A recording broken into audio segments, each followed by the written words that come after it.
I called Santa Claus, sniffing cocaine.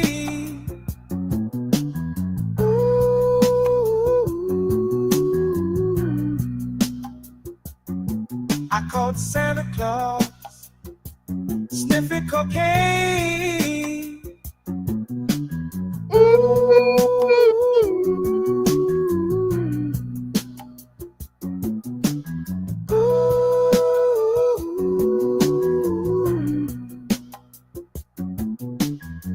He had a bottle of whiskey in the North Pole tipsy.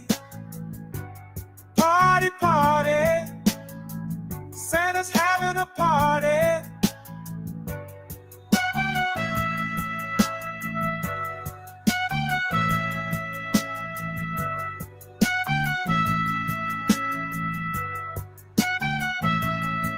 I called Santa Claus, sniffing cocaine.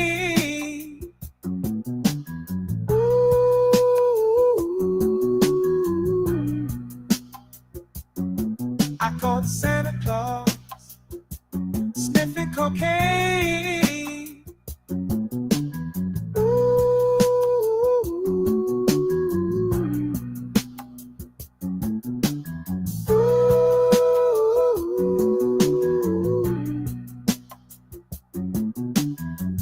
Let it snow, let it snow, let it snow. Let it snow, let it snow, let it snow.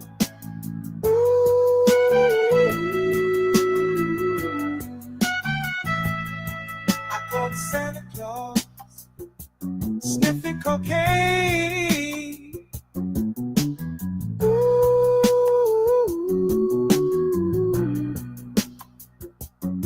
I called Santa Claus, sniffing cocaine.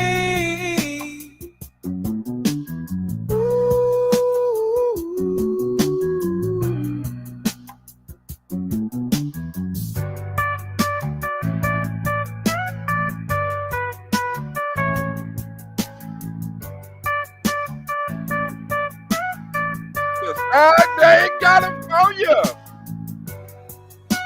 Burn it down all over the world.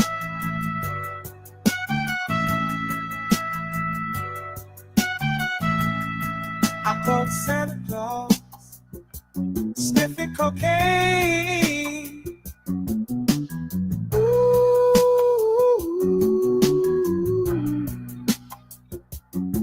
I called Santa Claus, sniffing cocaine.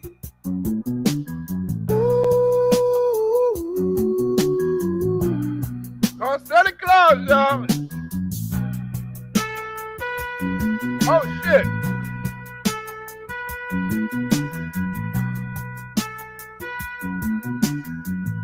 I caught Hunter Biden smoking cocaine.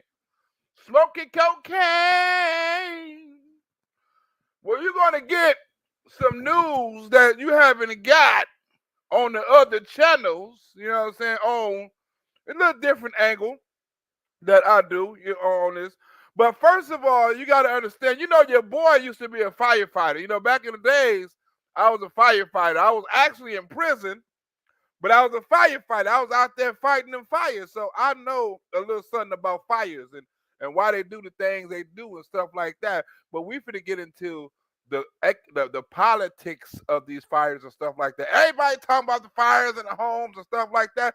But let's talk about the politics about the fire. And when you talk about the fire politics, first you got to go about who did they vote for? Who did they vote for in Pacific Palisades, right? Primary results show that Pacific Palisades voted in 2004 general elections. Former President Donald Trump won the second presidential term, right? Defeated Vice President Kamala Harris Wednesday. And the Democratic candidate won on all California 54 electoral college votes, while also having a stronghold across the LA County, except a few, from Donald Trump, right? Ballots cast in the 5 voting precincts that that largely constitute Pacific Palisades. These area codes right here, all these area codes, 90 whatever the fuck they is, overwhelmingly went for Harris compared with the now president-elect and independent candidate Robert F. Kennedy, who threw his support behind the Republican nominee in August. On the 11,000 votes, whatever cast from the precinct, 71% of it went to Harris, while Trump and RFK received just 27 and 1, right? Now, you see it says 11,000 votes in these precincts, right?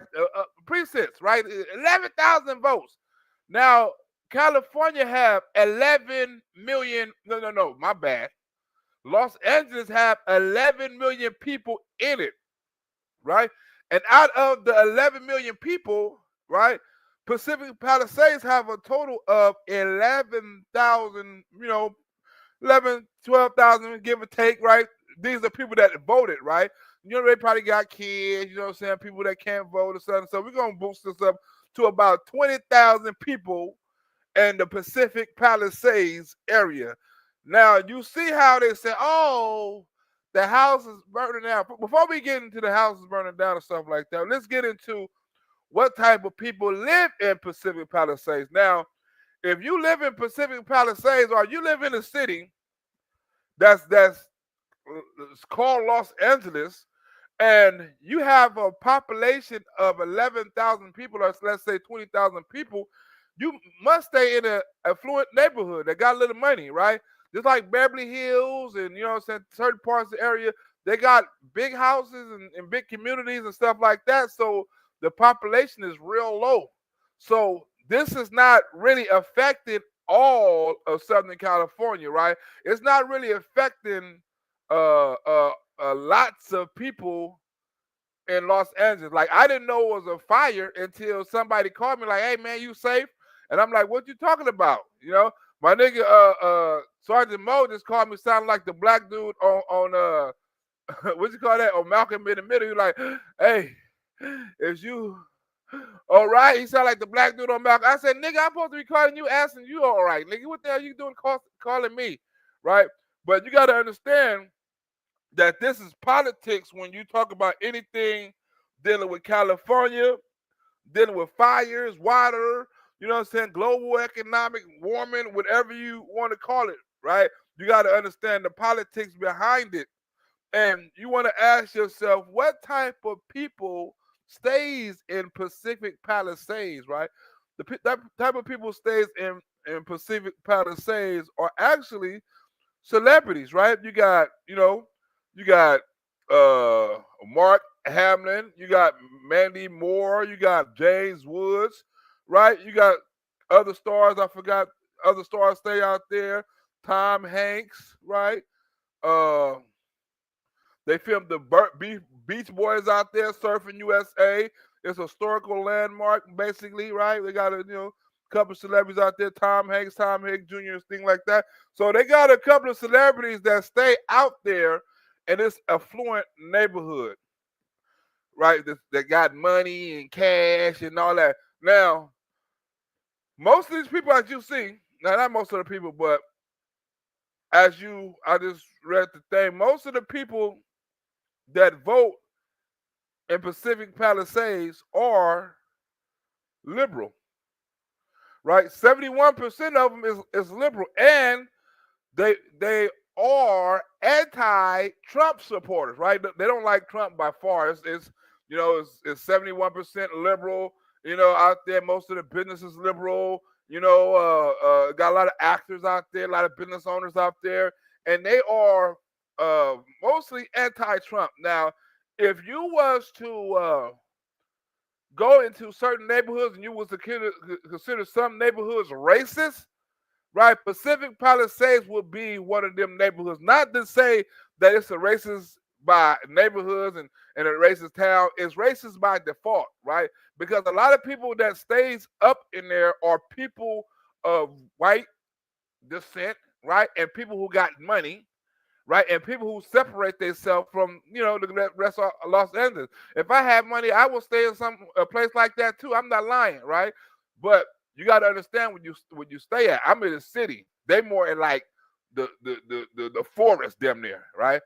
So when fires catch on, it catch on to grasslands and forests and all that shit, right? They don't catch on to the city. If they catch on to a city, it's gonna catch on to a structure, right? It's not gonna catch on the grass and trees and the smart goes to another building and that building. No, it's maintained to one building. City fires and fires that happen in certain places like Pacific Palisades and Silmar and the places that these fires are happening at, the land is entirely different, right? The land escape, the trees, the brush, the things that can catch on fire is entirely different, right?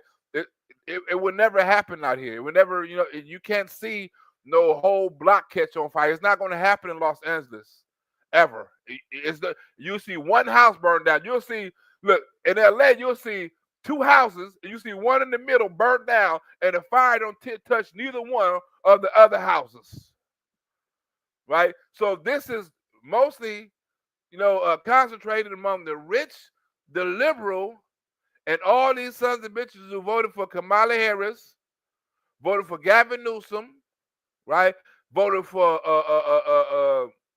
what's her, Karen Bass, right? They voted for all these people at over a 70% voting percentage.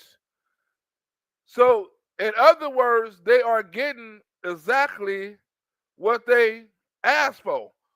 Right now, I'm finna get into the nitty gritty of the thing, right? Because, like I said, I used to be a firefighter, so I know a little some of this shit, right? About fires and fire prevention and all this sort of stuff. Now, I put a little video out. This is my house, right? This is my block, and this is how the fire looked from my house, right? If for those who was concerned about your boy, right? This is how the fire looked from my house. Let's go. Let me show you right quick. This is how the sky looks in California.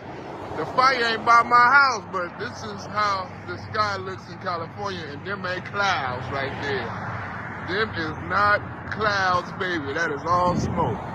We got, look, fire dust on my car. I just washed my car yesterday. Look at this shit.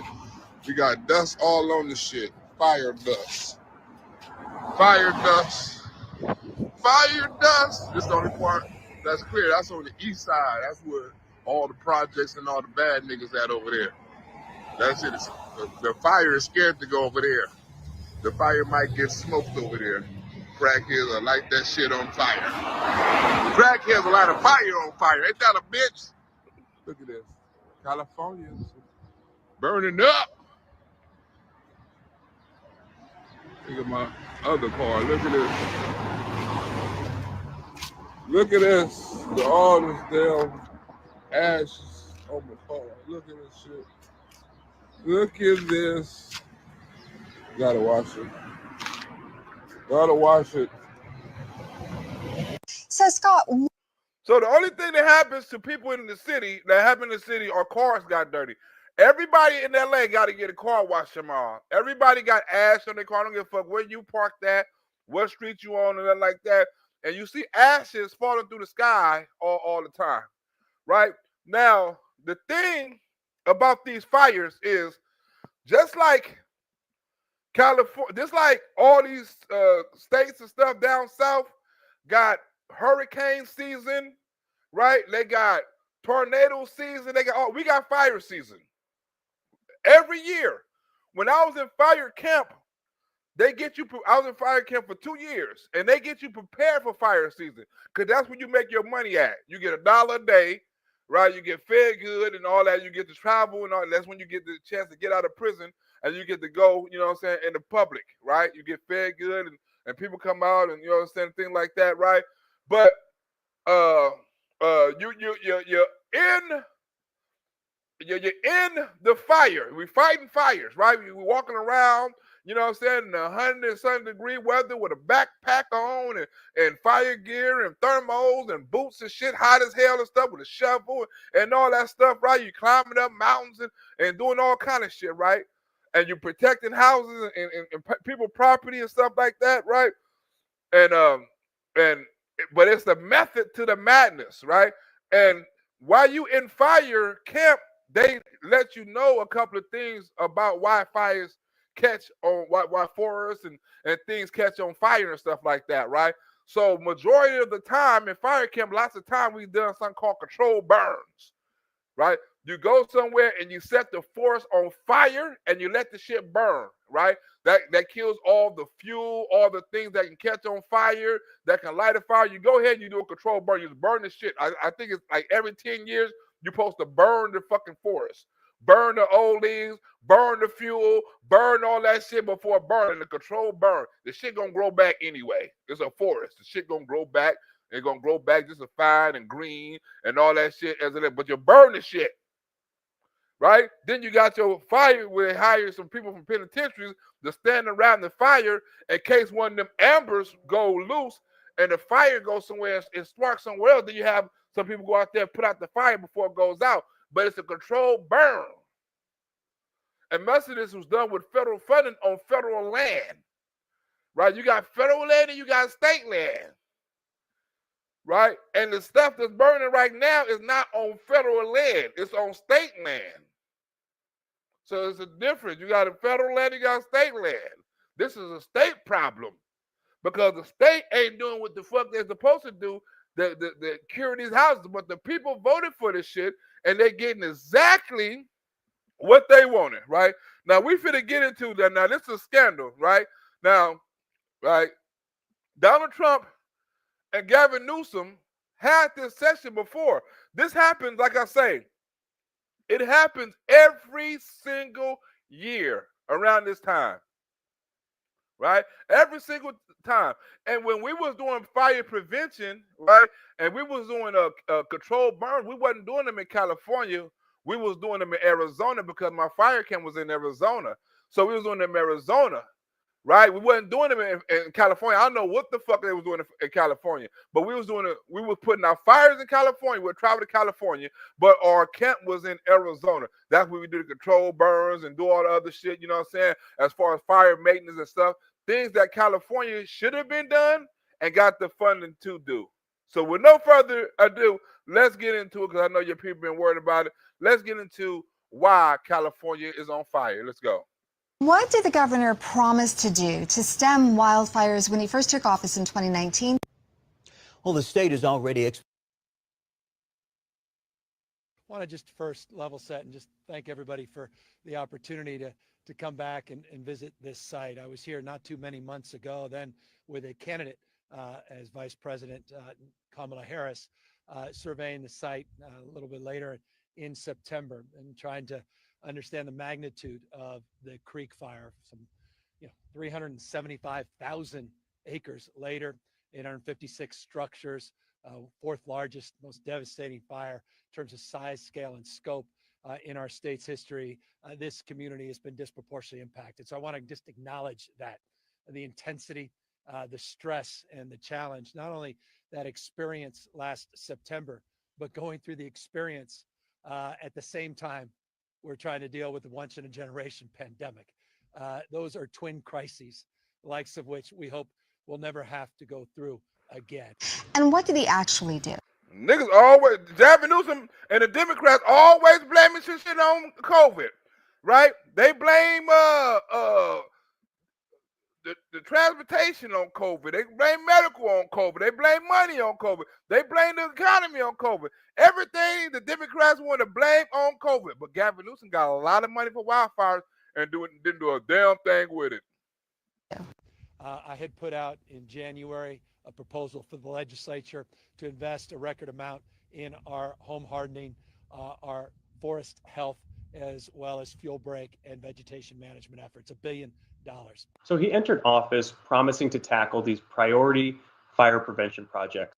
To the legislature's credit and to the leadership of the California legislature, they wanted to move forward more aggressively and draw down $536 million to get moving now, to get that ball rolling and to start those efforts with the urgency this moment requires. And that includes things like forest thinning and prescribed burns. And so today we're announcing a deal with the legislative leadership, with the Speaker, Anthony Rendon, and with our pro tem, Tony Atkins, that we have their commitment and we have the confidence in the vote being secured as early as Monday and my signature on Tuesday that will be drawing down $536 million and get these projects moving and start to scale.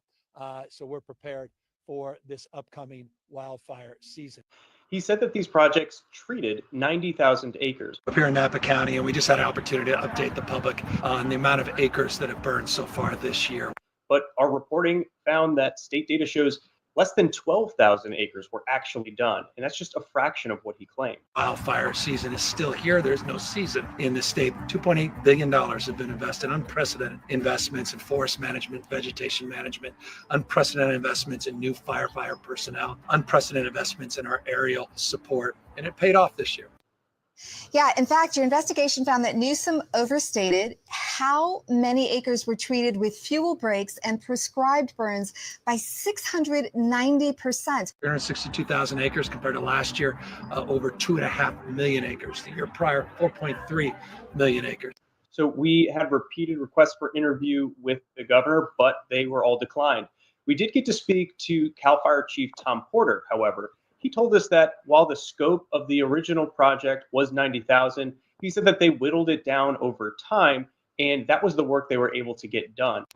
Oh, he always want to talk about the border wall never got done. Remember, Donald Trump never done the border wall, right? Donald Trump never completed the border wall. Donald Trump border wall, bought this, that. What about your fire maintenance? How the fuck you drop the funding by 600%? Right? If any business drops 600%, they going bankrupt. Right? Any business. You overstated what you done by 600%. Like Joe Biden got all that money for them damn electronic toll booths and only built about 5 or 6 of them in Delaware. So you got all this money for fire and wildfire prevention, and then when you actually had the project, you reduced the project by over 600%, and then you want to talk about how much wall Donald Trump done put up over the 4 years. When you had the money to, Donald Trump had to fight to get the money. You had the money allocated. But pay attention, because this can be the next candidate for the president of the United States, Mr. Gavin Newsome. Let me say without any hesitation that I'm not naive. Mother Nature plays an outsized role in this as well. And so we have to maintain our vigilance, and that's why we are continuing to make investments into the future and stepping up. However, again, it's worth noting, CAL FIRE and the governor both said that 90,000 acres were treated.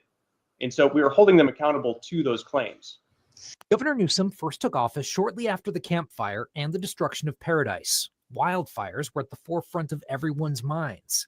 You may recall Newsome talked about 35 fire prevention priority projects throughout the state that would result in treating 90,000 acres. There's been a lot of study going on over the last little while, and I will say I think you're going to have, hopefully this is going to be the last of these, because this was a really, really bad one. And I know Gavin's committed, we're all committed, I'm committed to make sure that we get all of this cleaned out and protected.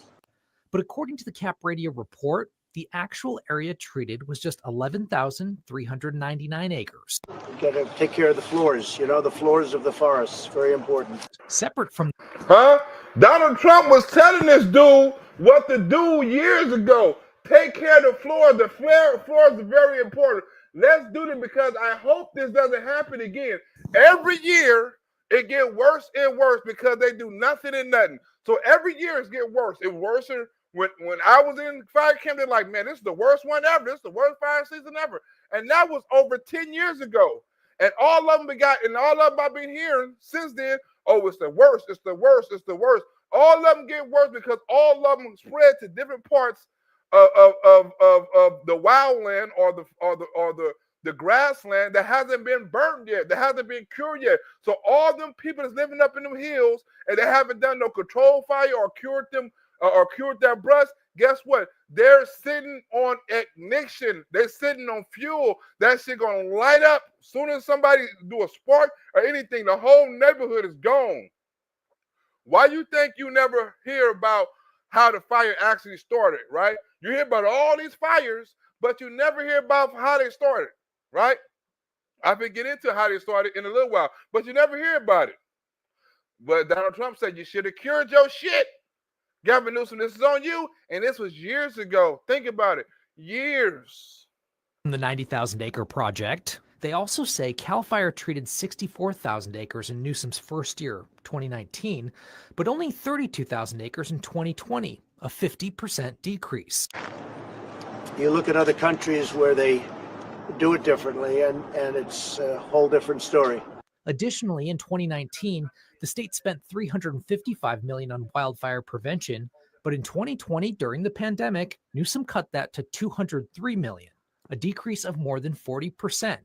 I was with the president of Finland, and he said, we have a much different, we're a forest nation. He called it a forest nation. And they spend a lot of time on raking and cleaning and doing things, and they don't have any problem. And when it is... You hear Donald Trump schooling Newsom in front of Newsom? Like they don't have any problem with the curing. Gavin Newsom got money for all this shit and didn't do it. Cut the budget so they wouldn't do this shit. They wouldn't cure. They left all that fuel out there, and look at the end result. Fires all across Los Angeles. It's a very small problem. Senator Jim Nielsen, who represents the 4th District, including Paradise, says the Newsom administration is great at harnessing the news cycle, but... It is clear that the Newsom administration has not maintained the prioritization of managing our forests and wildlands. So I know everybody's looking at that, to that end, and it's going to work out. It's going to work out well. I asked him, why would the administration talk about 90,000 acres when only a fraction of that was actually treated? There is out question. The governor overstates. He always has. He always will. Did you hear that? The governor always overstates. He always has, and he always will. He's a lying son of a sack of shit, right? He always have been, and he said with a straight face. Look how he come in Donald Trump's face, right, and talk about climate change, right? Now, this is what's good about Donald Trump. He get up there and he say this whole spiel in front of the camera, right, to Donald Trump about climate change, and I guess you can agree with the debate.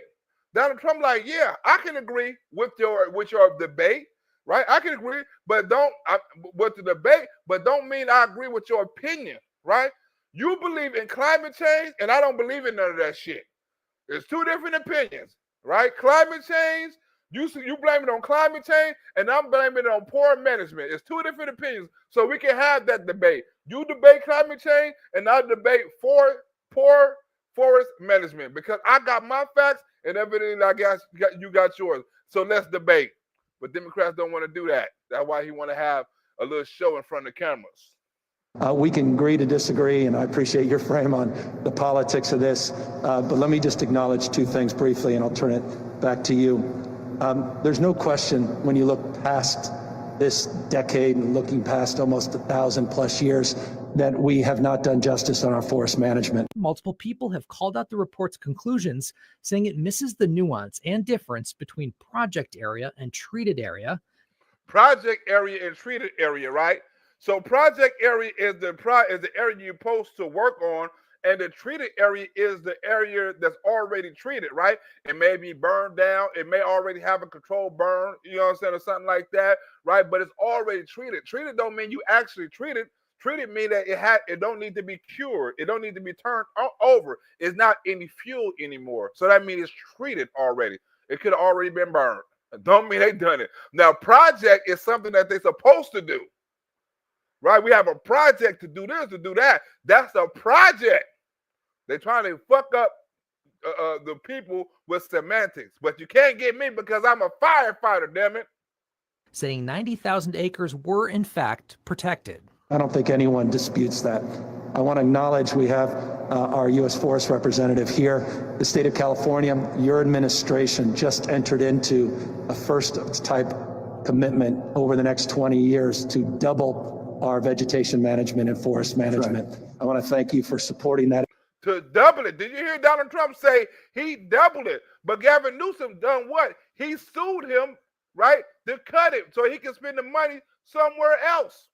Gavin Newsom wasn't spending the money on curing the forest, right? Because that wasn't a big issue for him. All this old climate change, all this old protecting the environment shit, right? When he's actually fucking up the environment, right? With fires and droughts and destruction of homes and all this old fire season, the wildfires and stuff like that. He actually making the problem worse. But guess what?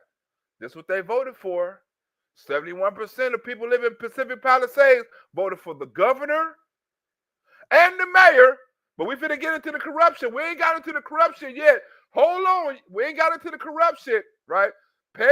Stay tuned, because if it starts, the corruption finna start. I'm just easing you up. You see how the video is long. We got a whole nother 44 minutes up in here, right? So get ready for the corruption, the Gavin Newsom corruption, and you're gonna see how these wildfires start and what's the political what's political behind these wildfires, right?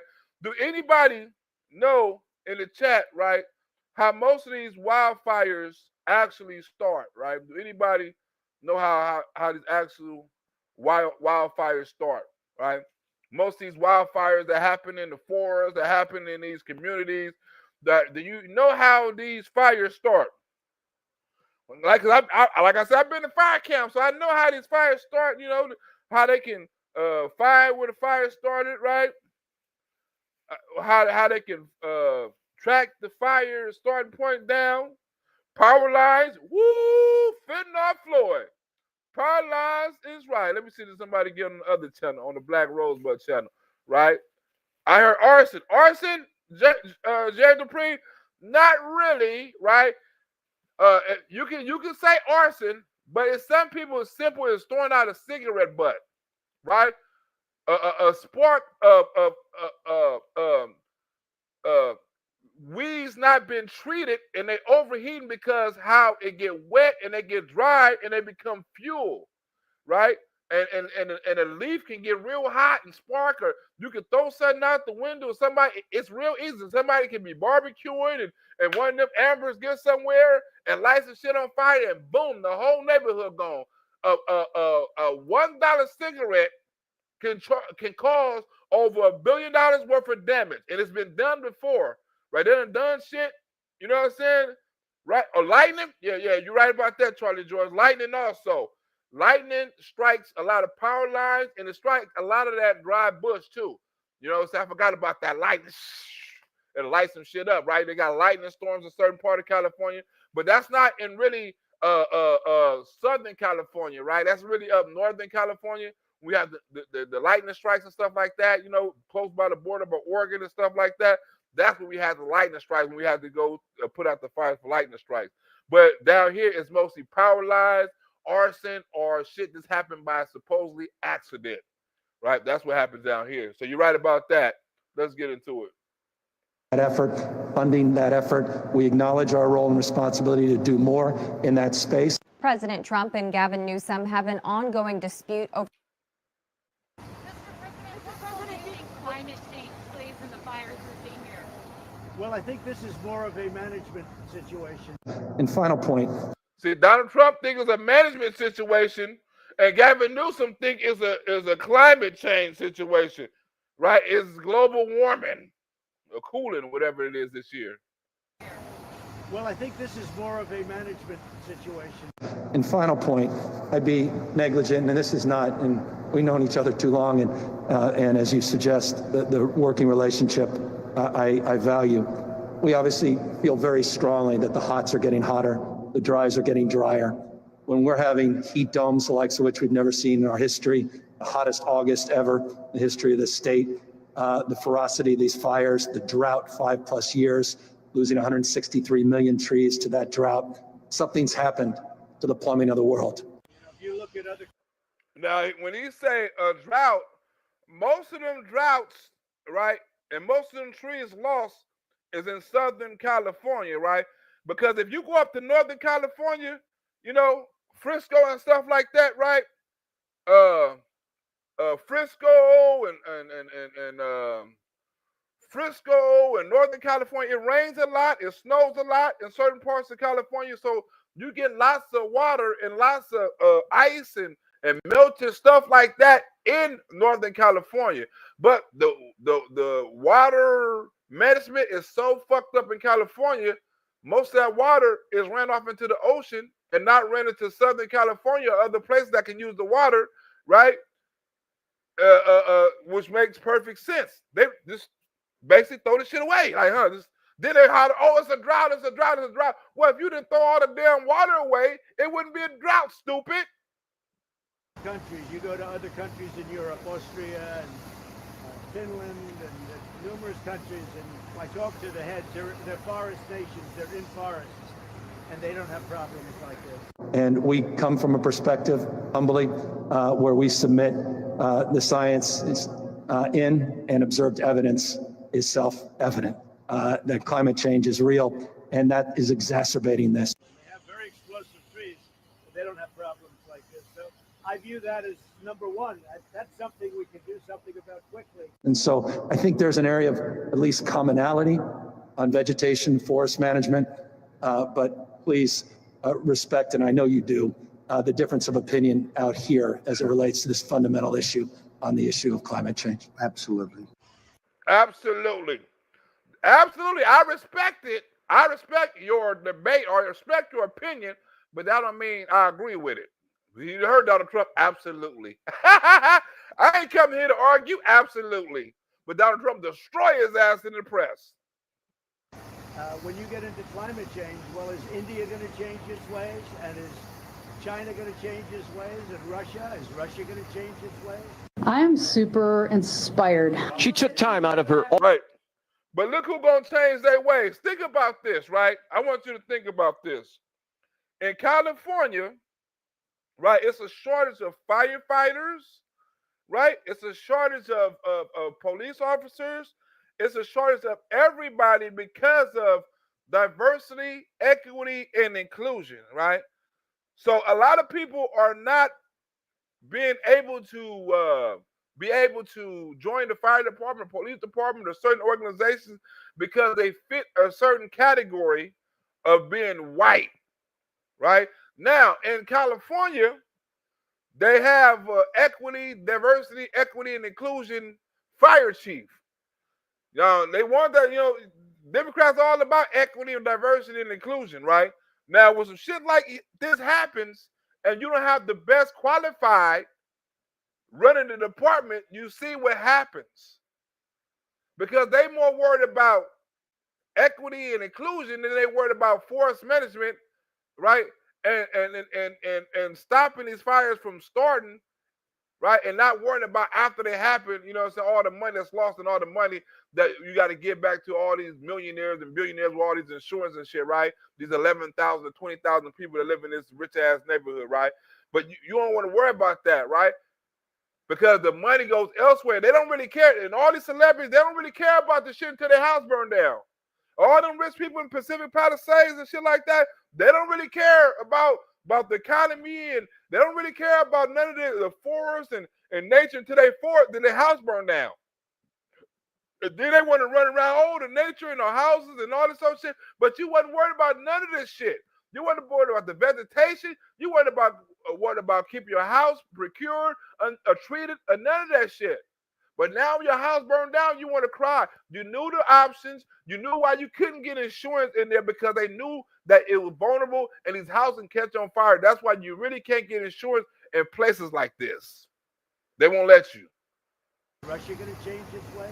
I'm super inspired. She took time out of her already busy schedule to tell us about her vision for the department's future, one that includes a 3-year strategic plan to increase diversity. So you have a lot of countries that are going to have to change because we're just a small speck They make up a big preponderance of the pollution. People ask me, well, what number are you looking for? I say, I'm not looking for a number. It's never enough. And so you have to get them to do it.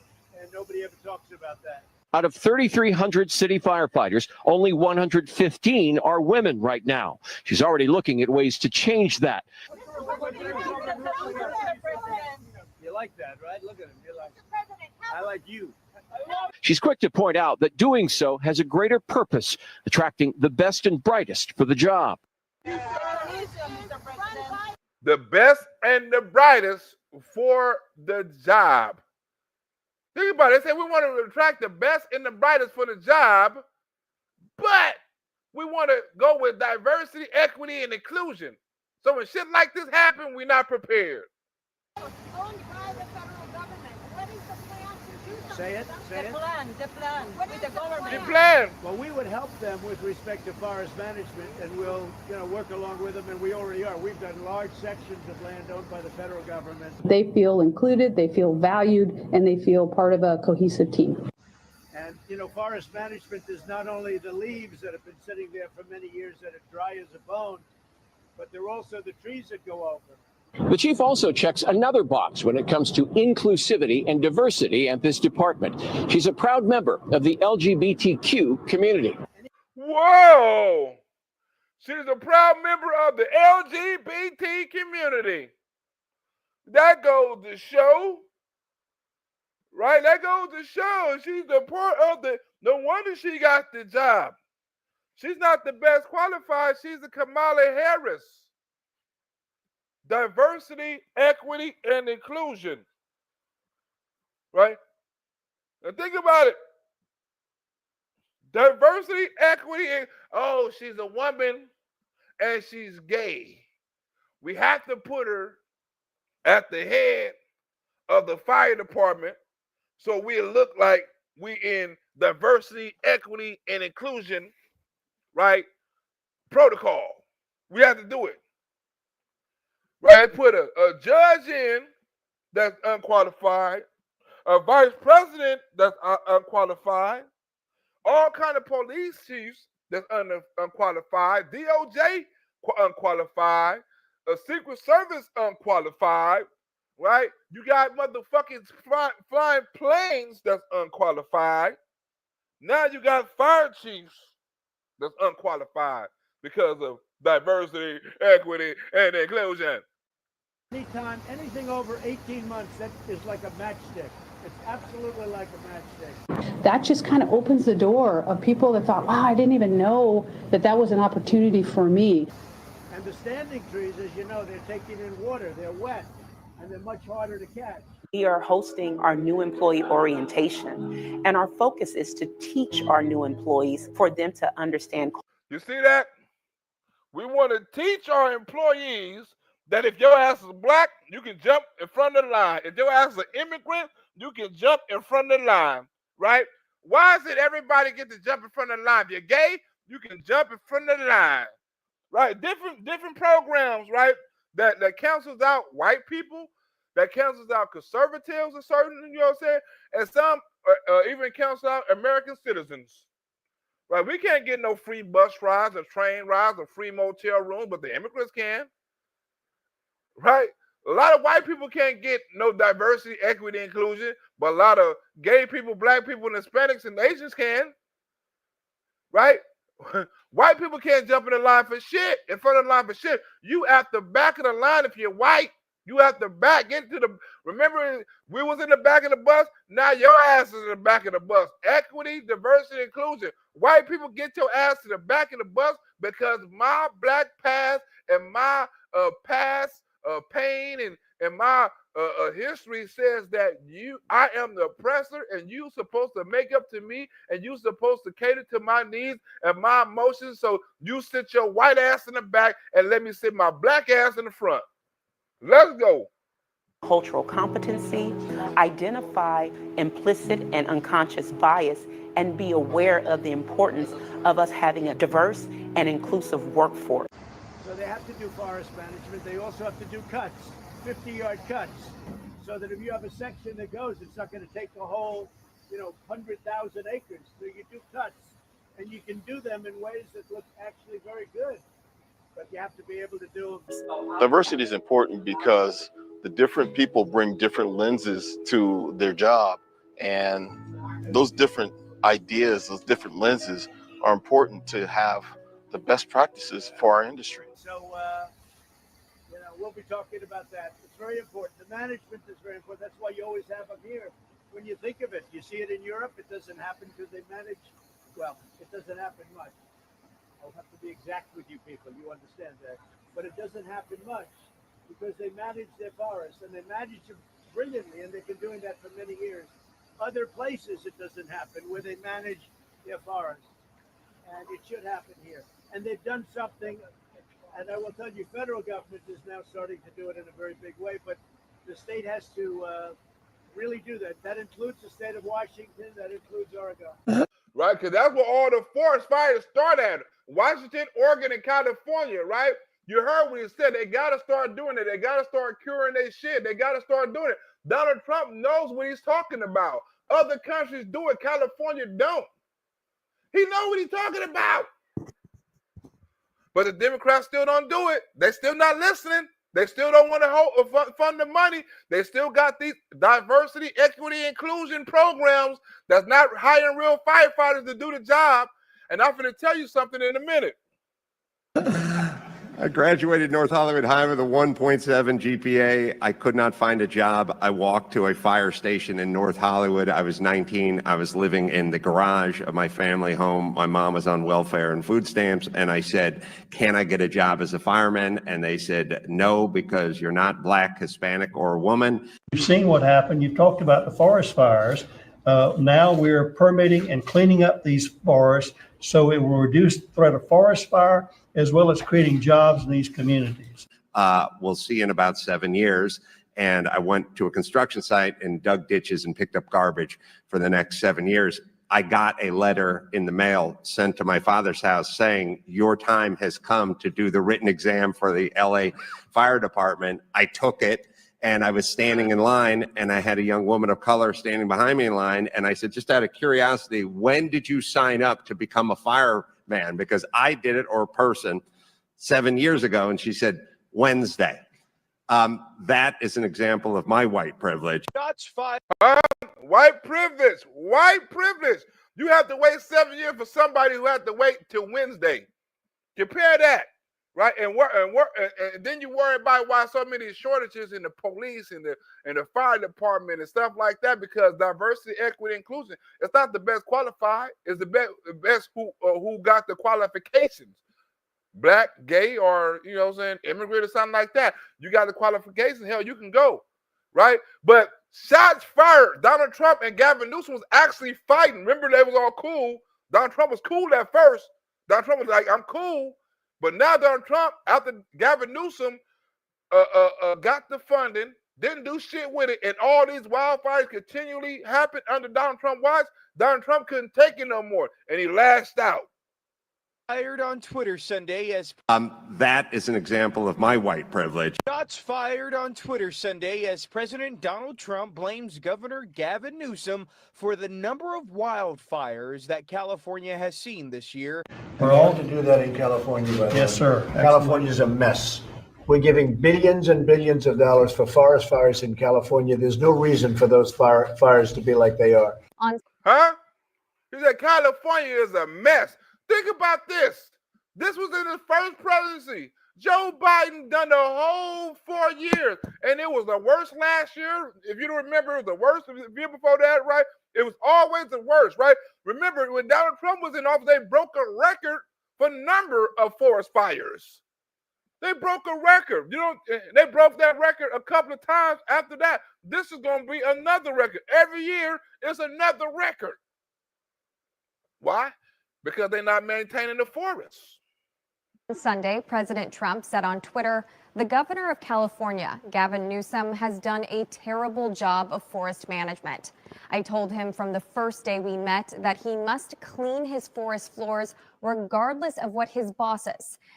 Now, think about this. This was years ago. Why is if you was the take off the year and just do the news story, You can do this same news story today that you done 8 years ago, 7 years ago, 6 years ago. The same exact news story. If I go back last year, it's the same exact news story.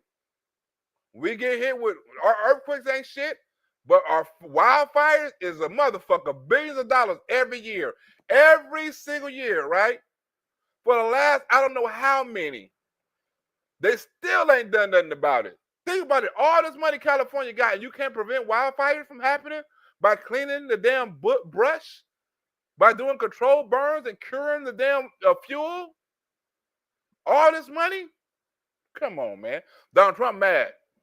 They're leaving them dirty. It's a disgraceful thing. The environmentalists demand of him must also do burns and cut fire stoppers. Newsome responded on Twitter by saying, "You don't believe in climate change. You are excused from this conversation." Old trees are sitting there rotting and dry. President Trump's comments have sparked backlash among politicians and California residents alike, as much of the wildfires in the state this fall have been in grassland areas, not forests. And instead of cleaning it up, they don't touch them. You hear that? Grassland, right? Pacific Palisades is considered grassland. It's a lot of grass. There's a lot of trees. There's a lot of people got. Look, if you look at the fires, you'll see a lot of trees on fire, right? A lot of these houses is surrounded by trees. Beverly Hills, you go to Beverly Hills, they don't have fences, they don't have gates. They got an opening gate when you go into entry, but the rest of the house is surrounded by trees. They don't want people to see inside of their house. Go to Beverly Hills. You ain't gonna see a gate, you ain't gonna see nothing. You gonna see one entry gate, and the rest is all trees surrounding their whole house. But the difference is, it's not a grassland. They got cement, right?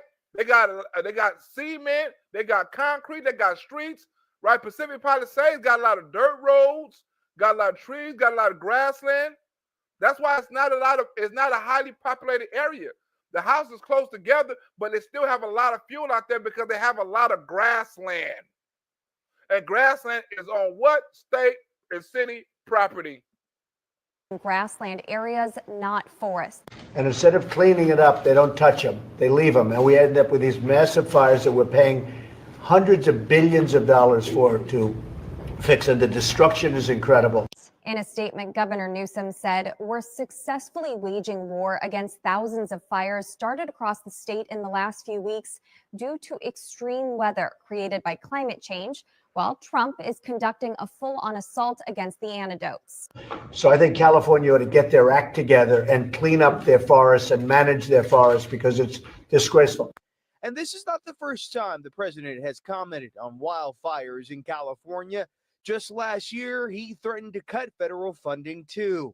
What's happening should never happen. I go all over the country and I meet with governors. The first thing they say is there's no reason for forest fires like that in California. According to CAL FIRE, there have been over 6,000 wildfires, nearly 200,000 acres burned, over 700 homes damaged or destroyed, and 3 people killed in 2019.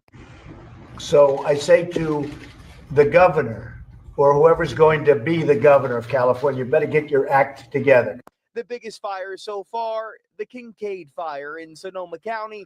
Donald Trump is a threatening motherfucker, like whoever's going to be governor. Right, he threatened the motherfucking Taliban. Whoever's going to be part of the Taliban, you better get your act together. Get your shit together right now. The governor or whoever's going to be the governor of California, you better get your act together.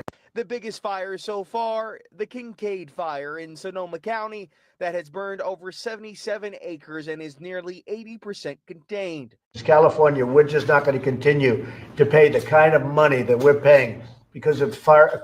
Now, do anybody know what contain mean, right? Anybody know what contain mean? I'm going to tell you what contain mean, right? I'm going to give y'all a game on contain. Do anybody in the chat know what, when they say contain the fire, what they mean, right?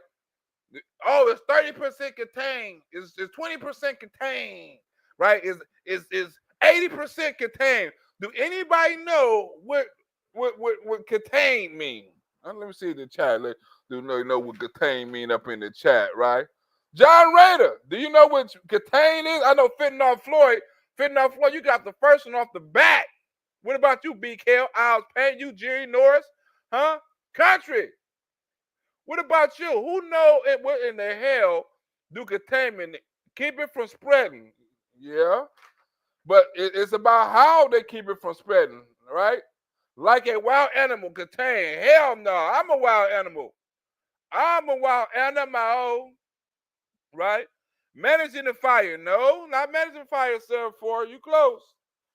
Keep it in the area surrounded within the fire gap, right? You close, under control. You close, right? Now, let me explain what containment means, right?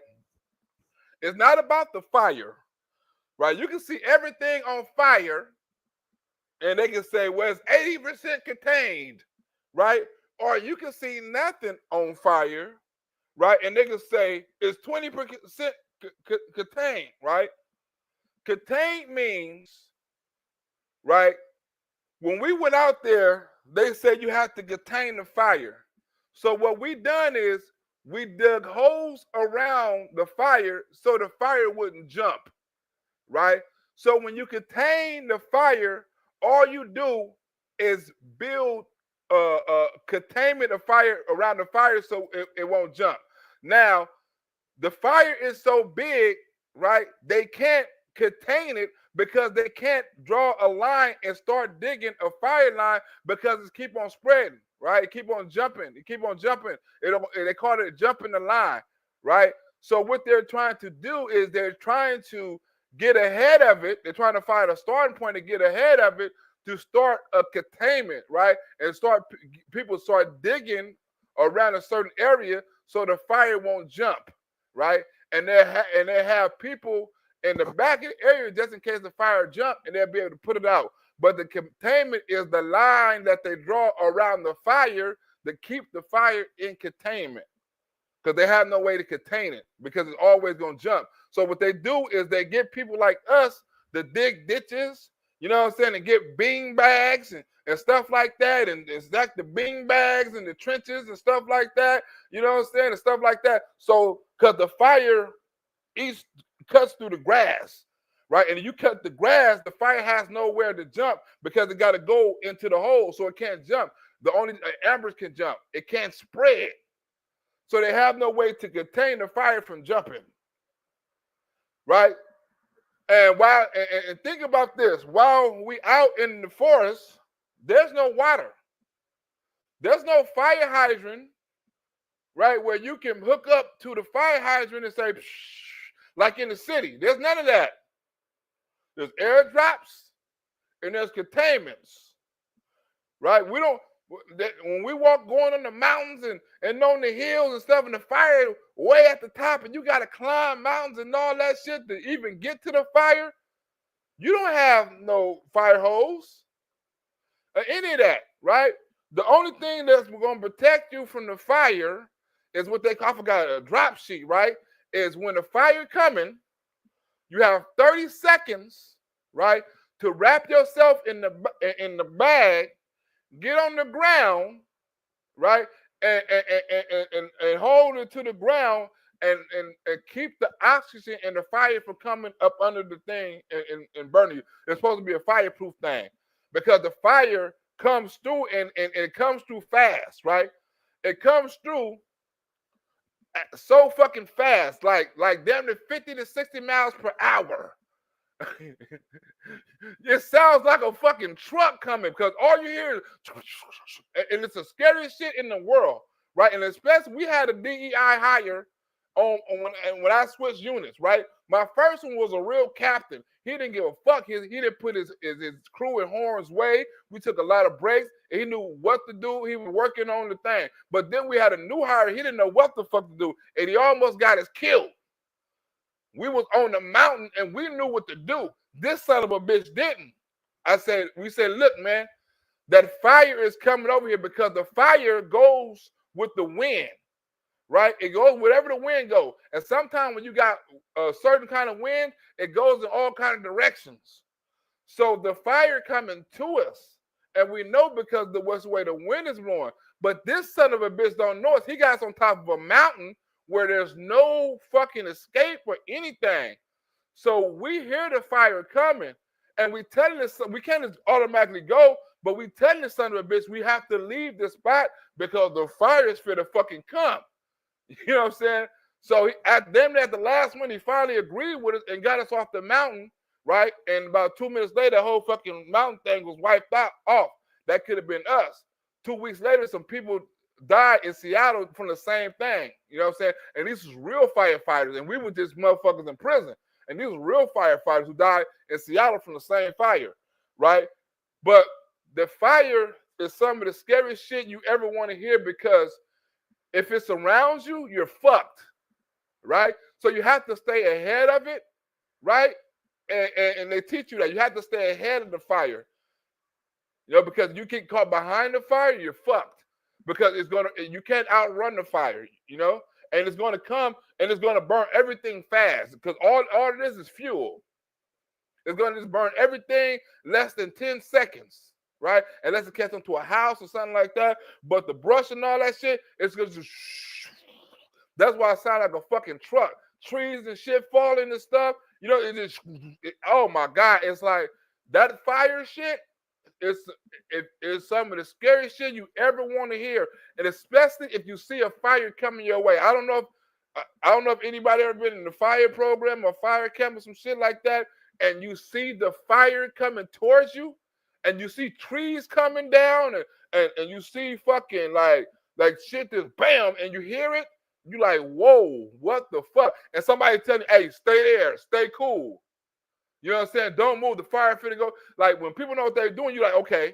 But when the motherfucker don't know what they're doing, you can be fucked. And that come with DEI hires and shit like that. We could have been fucked if we didn't know what we was doing, because he didn't know what he was doing. He could have got us killed. Right, but that's some of the scariest shit right there, the forest fires.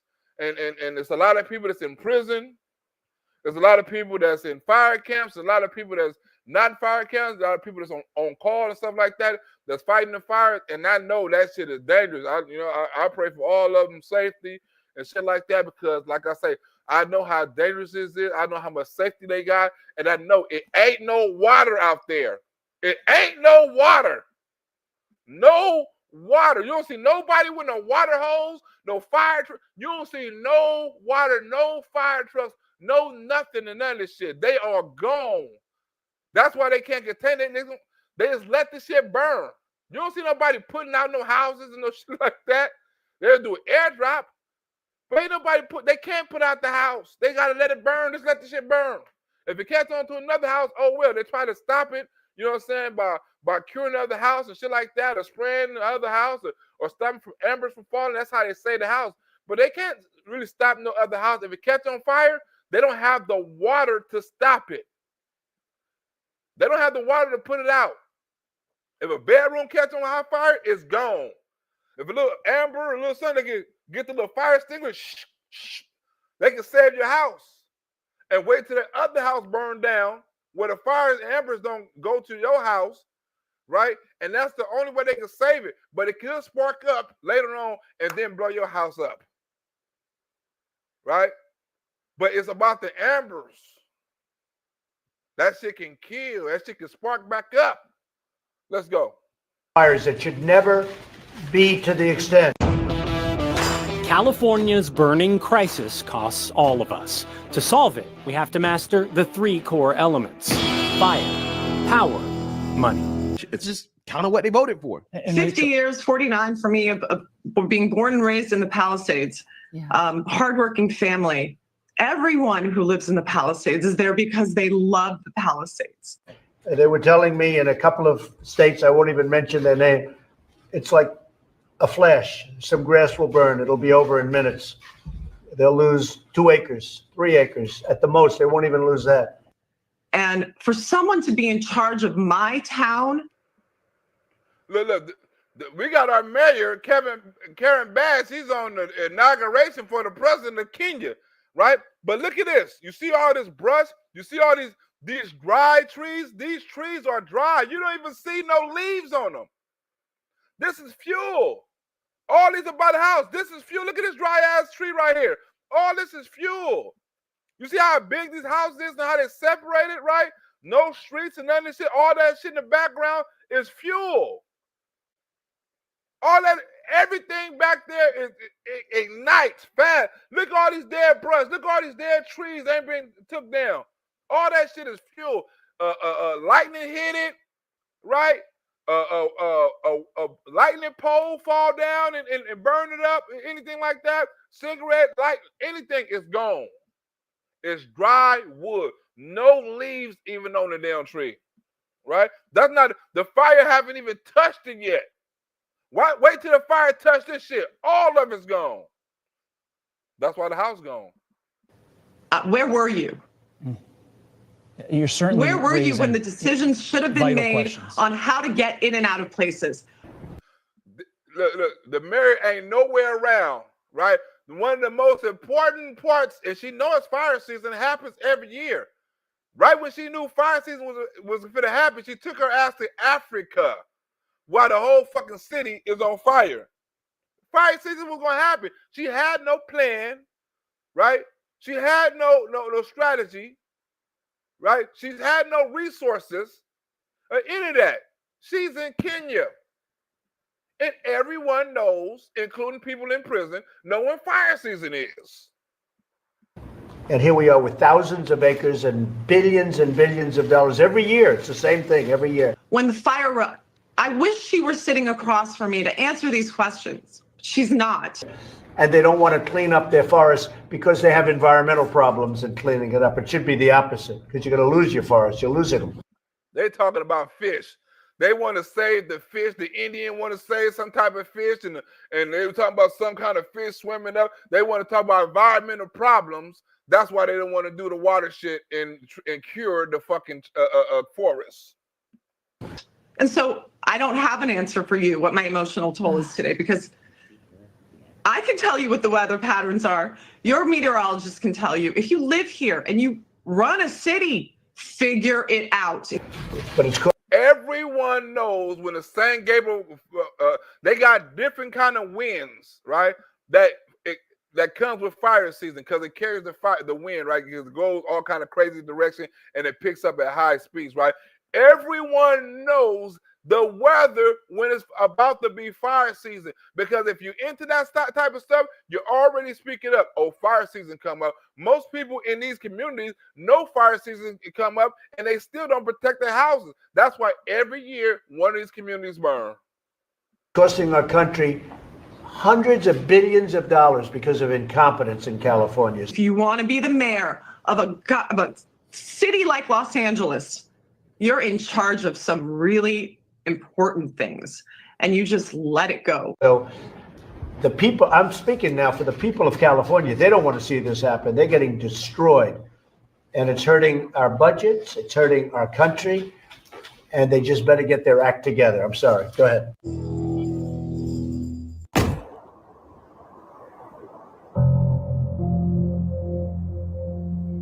Energy companies. Now we finna get into the scandal of why all this shit is happening, right? We finna get into the scandal. It's about money and power. Money and power. You can call this murder money and power if you want to. It's about money, murder, and power while these fires is happening, right? They can stop it easy, but it'll cost a lot of people money if they stop these fires. I want you to think about this. And a lot of people who houses on fire have a lot of money donated into the same companies and the same people and the same fucking stocks that burn their community. Think about it. They donate to the same companies, right? Some are forced to, but they donate to the same companies to burning down their forest, right? And why? Because this shit is way more scandalous than anything Donald Trump ever did, what Gavin Newsom done to this fire shit right here. Way more scandalous. We finna get into the dirty part right now. Stay tuned. Let's go. Companies like us have a unique ability to brighten people's lives.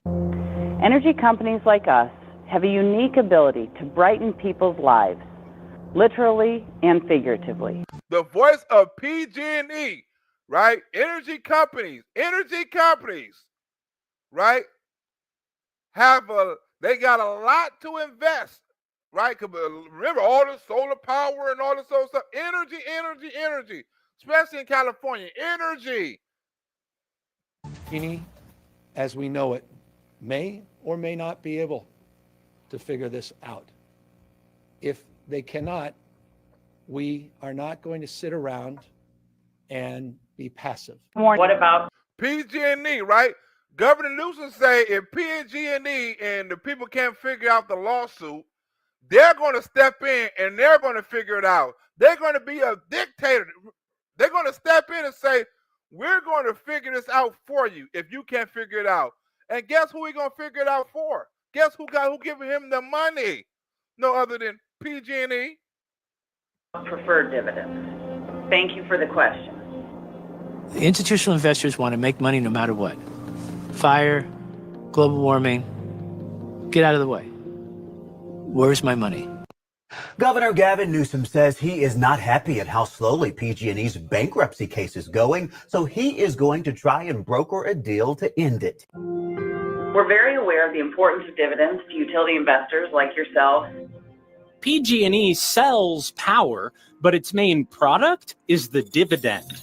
So PG&E filed for bankruptcy last year as a way to save itself from going out of business due to the tens of billions of dollars in damage done by wildfires blamed on the monopoly's power lines. Whoa, wildfires? What? Wildfires blamed on the monopoly's power lines. Who was that? Charlie George said power lines? And who said somebody said power lines and stuff like that? You was exactly right. There's a lot of California forest fires start because of power lines. Poor management of power lines. You can easily put the power lines underground, which some people do, especially in communities like Los Angeles and stuff like that. A lot of power lines are underground, but you choose to keep them in air. You choose to keep them, and you don't treat them. You don't replace them. You don't do anything like that. They're old as fuck. They fall down. They hit trees. The wires pop, right? And next thing you know, it's a fire going up, right? If they do it in a certain season, right, the weather control it. But certain seasons, everybody know it's fire season when these winds happen, right? Some of the times the wind knocked down the power lines. Sometimes the wind knocked down the wires. And that's how fires start. I'm pretty sure this fire probably started over a power line. You never hear about how these fires start. You always hear about how they end. Most likely it could have been with the winds, knocking shit down. It could have been a power line. Why don't you put the power lines underground? Simple solution. All this money you got, you can't put power lines underground. 40% of California's population lives in PG&E's monopoly. That's 1 out of every 20 Americans. PG&E is built to extract profit from their bills. A state law aimed at helping the state's big three power monopolies pay for those wildfire damages comes with a deadline of June 30th next year. The governor is worried the company won't make it. In 2017, PG&E shipped a record $1 billion of shareholder dividends to Wall Street. But that same fall, power lines sparked big fires, killing dozens of people, burning thousands of homes. PG&E's dividend stopped. Now, the governor appointed his cabinet secretary as his energy czar to run the negotiations. But is the governor's office a fair and neutral place to negotiate the deal? We know that Energy czar. What that sound like? They always got some kind of czar. They got an energy czar. He appointed his son. He appointed the energy czar. Think about it.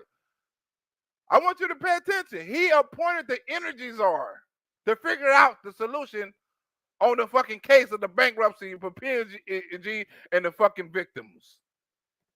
we need to do what we need to do to restore the dividend, and we're working hard to get there. This is not the first time we've asked Governor Gavin Newsom about the money PG&E donated to help him win the governor's office in last year's election. The monopoly wrote checks for more than $208,000 to help elect Newsom. We asked him a few months ago whether it was right to take that money because our reporting showed that PG&E donated it right after being convicted of 6 federal felonies. The company itself is serving a 5-year sentence of probation right now because corporations can't go to prison when they commit crimes. Woo! So you can commit murder, burn down forests, you can do anything you want to because you can't go to jail. So all them people who was murdered in the fires and it was P&G fault and stuff like that for these wildfires not being cured and stuff like that, guess what?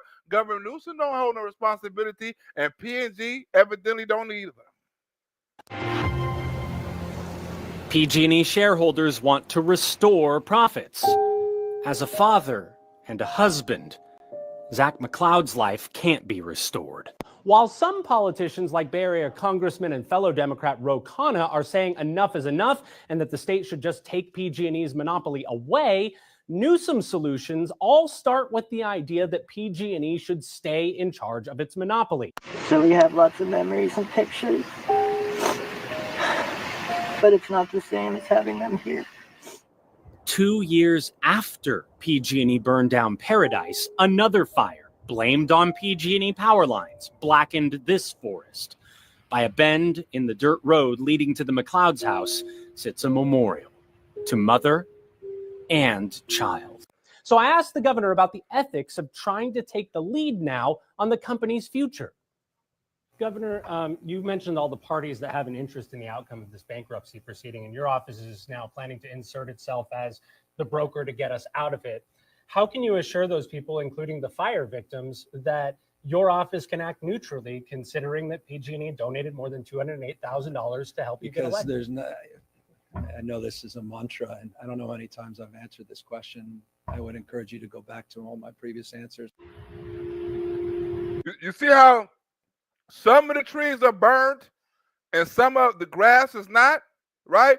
Because the fire will skip whole sections and go different directions according to where the wind blows. So you'll see this tree burn and all this grass perfectly safe because the fire wouldn't touch none of this grass and it'll touch all the trees, right? And you have to go through the forest after the burning, right? And you have to go and put out the sparks so the fire wouldn't catch none of this new grass, right? So it'll burn trees or it'll burn grass. You'll see some grass is burning. You see the trees up perfectly, leaves and everything, right? Well, nothing touch the trees. It's the fire shit is weird. All you see the trees and everything burn, right? But if it's a house or anything property thing out there, it's wood. Oh, it's going up. It's going up. Houses, all that shit, it's going up. Too much fuel up in there. 8-year-old Fela wanted to grow up to be an animal doctor. Her mom, Elena, had just started planning her college fund. They had so many hopes and dreams, and we had so many plans, and we don't get to do that now. One cross rises toward the sky, another reflected on the ground, a molten relic of how they tried to escape. This pickup truck ran off the road into the burning forest with Elena and little Fela inside. If the suggestion is somehow I'm influenced by that, you're wrong. It's not fair. They should not have had to go through that. No one should have to go through that. Absolutely unequivocally wrong. And there's not one thing you can point to during my tenure as governor that would suggest otherwise. It wasn't just Zach McCloud's wife and daughter. The Zog fire killed 2 others in the small community of Igo, just uphill of Reading. So I don't know where you're going with that, but respectfully, it has zero to do. Well, it's a big package deal you're trying to get done. I'm just asking if you can assure people that you can eliminate the appearance of impropriety. Would you be willing to give up the money to come in with a clean slate? Let's start with the felonies. After the 2010 San Bruno gas pipeline explosion, PG&E was convicted of 5 felonies for willfully breaking federal gas pipeline safety laws and 1 count of obstruction for misleading federal investigators about the disaster.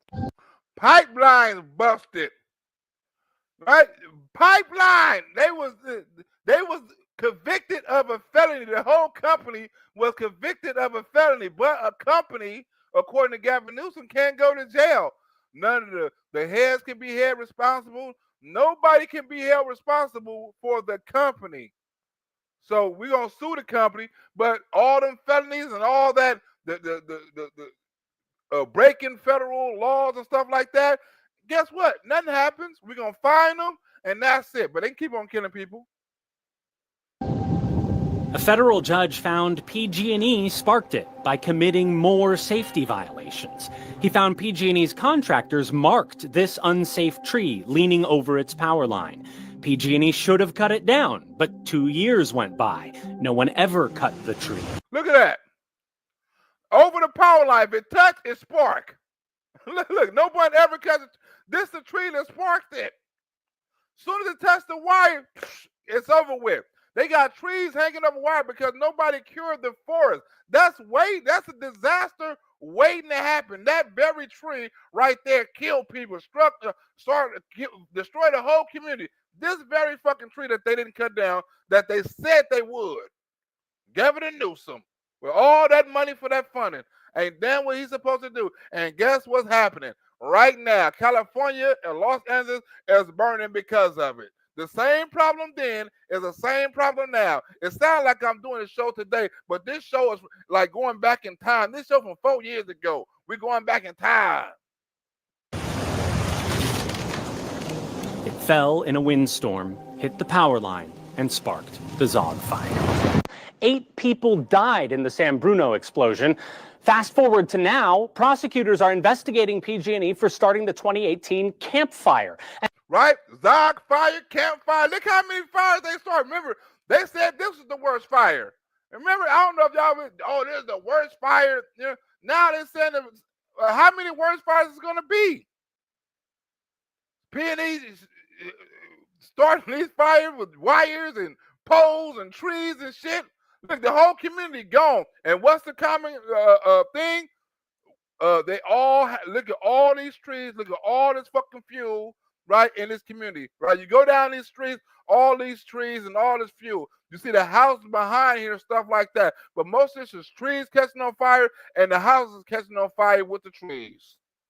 And tell us they're considering charges as serious as 85 counts of manslaughter. 85 counts of manslaughter. Who get away with that? Donald Trump can't get away with that.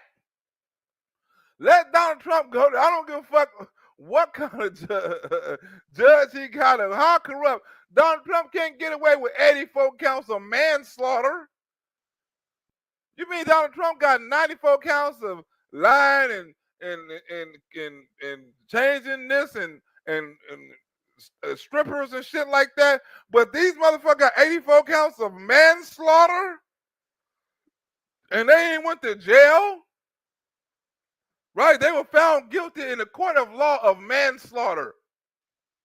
Think about this: 84 counts. Who gets off with that? Who gets off with 84 counts of manslaughter? There's not a motherfucker in the world that can get off with that. But if you donate to Governor Newsome, you can. For the people killed in that disaster. Anybody else? I'm not going to answer that question. With respect, I've answered it on multiple occasions. The answer is there's none. It impacts nothing. And we'll continue to do the right thing for the people of the state. And I've had a career of 20 years of always doing the right thing, regardless of whether someone has donated to some campaign. We've been digging into the story since that fire burned 8 months ago. After it did, the federal judge overseeing PG&E's probation felt the need to point out that a corporation cannot go to prison. The corporation cannot go to prison. That's a liberal judge, a federation.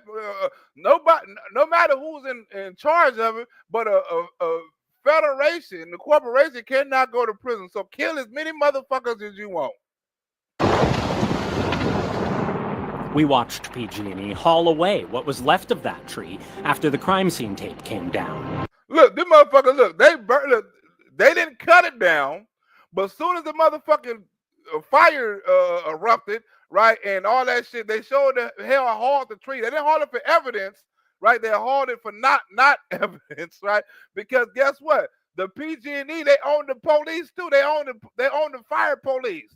This is some corrupt shit. They killed all them people, destroyed all that property because of a fucking tree they didn't cut down, right? Got convicted of manslaughter and didn't go to jail. They just got fined for it. PG&E haul away what was left of that tree after the crime scene tape came down.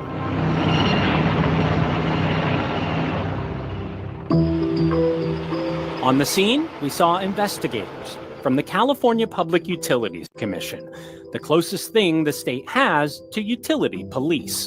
PG&E hasn't been a model federal offender. The judge ruled the company violated its probation earlier this year. While on that probation as a felon, PG&E donated $4 million to political causes and campaigns for office. That means 8 out of every 10 sitting state lawmakers took money from a convicted felon. You hear that? How many people took money from a convicted felon? We ain't talking about Donald Trump. We ain't talking about him. We talking about how many of these Democrats took money from a convicted felon that got convicted of 84 manslaughters. Ha! Ha ha! Not no Republicans. It's all motherfuckers in California, baby. Their agency is responsible for PG&E's monopoly license. The CPUC, if they've been intent on regulating PG&E, then we wouldn't be where we are right now. And there's not anything you can point to respectfully. I appreciate the mantra. I appreciate where you want to go with this. And I appreciate your need to answer the question or ask the question for 4th or 5th occasion. I just respectfully want you to know that I stand by every single answer. And Newsome got $208,000 between his campaign and the spending group helping him to win office. So we had a simple question. Why is that okay? We asked the governor to sit and chat with us at a time and place of his choosing. He didn't accept. So we showed up to ask him today. Governor, why is it okay for you to take money from a felon? Under the PUC's nose, these PG&E disasters destroyed tens of thousands of homes. 143 people died. PG&E committed Wait a minute. 143. I thought it was 84. Right? They got more murders on their shit. This is worse than the pandemic. They got you can't look. I ain't heard of COVID-19 getting convicted of no murder. How many murders COVID-19 got convicted of? 0. Ain't no COVID-19 got convicted of murder, but PG&E got convicted of 143 murders. Or 84 in this. I guess some ain't went to court yet, right? But 94 felonies. They almost got more felonies than Donald Trump. Look at this shit. San Bruno, why? They started all these fires, right? And remember, this is an old video, y'all. We ain't knowing about the fires they started recently, right? This is an old video. This from 4 years ago, but we can update it for today. 91 felonies. The PUC gave PG&E a state safety certificate. It waived a $200 million fine for safety violations, and then renewed PG&E's safety certificate the next fire season. Did you hear that? Right?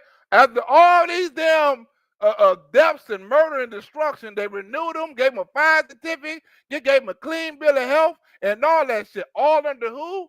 Gavin Newsom. People died. PG&E committed 91 felonies. The PUC gave PG&E a state safety certificate. It waived a $200 million fine for safety violations, and then renewed PG&E's safety certificate the next fire season.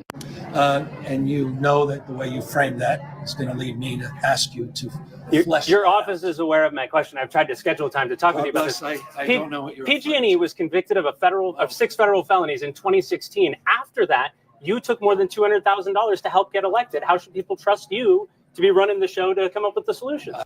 After that, he took the money after they got convicted of 91 felonies. After the fact, he's still like, you know what? Him and all the motherfucking Democrats in the office, we can get to them in a minute. The PUC's investigators don't make those decisions. The 5 commissioners appointed by the governor do. Heading into the 2020... Whoa. Who making decisions? The 5 commissioners are appointed by who? Gavin Newsom make the decisions of who gets, who don't get fined, who gets the awards, who gets to do all this stuff, who gets the safety violations off. Gavin Newsom appointees. This sounds like some Joe Biden shit. Who Gavin Newsom think he is, the president? The 5 commissioners appointed by the governor do. Heading into the 2021 fire season, they almost reconsidered PG&E's safety certificate at the request of a customer advocate group. They simply don't deserve this safety certification. They are not a safe company. I wish you luck with whatever you're working on, but that's a strange question. But just before the meeting, the commission changed its mind. The resolution related to a request for review of PG&E's safety certificate has been withdrawn and will not be considered on today's agenda. Choosing not to act, safety advocates say, was the most important action commissioners took. Well, I know it's a strange question. It's a strange time, but there's a convicted federal felon making campaign donations in this state to our duly elected leaders, including the speaker, who took almost $9 grand. In fact, approving PG&E safety certificate, but doing it in a gutless fashion where they won't go on the record. The vote was unnecessary, the PUC wrote, and Governor Newsom's safety certificate law doesn't require the commission to act. What the PUC left out is that the PUC itself helped to write that law. They helped write the law. They said we're going to write the law, make the law, and we're going to enforce the law, right? So we're going to cancel that request y'all had about making PG&E an unsafe company, even though they got 91 felonies and 143 murders on their shit, right? We're gonna say they're a safe company. We're going to give them the board of that. We're going to erase the $200 million fine. We're going to do all that. Because guess what? We wrote the shit. We work for who? Gavin Newsom. Look, we're trying to focus on It's a serious question. You don't think people want an answer to that?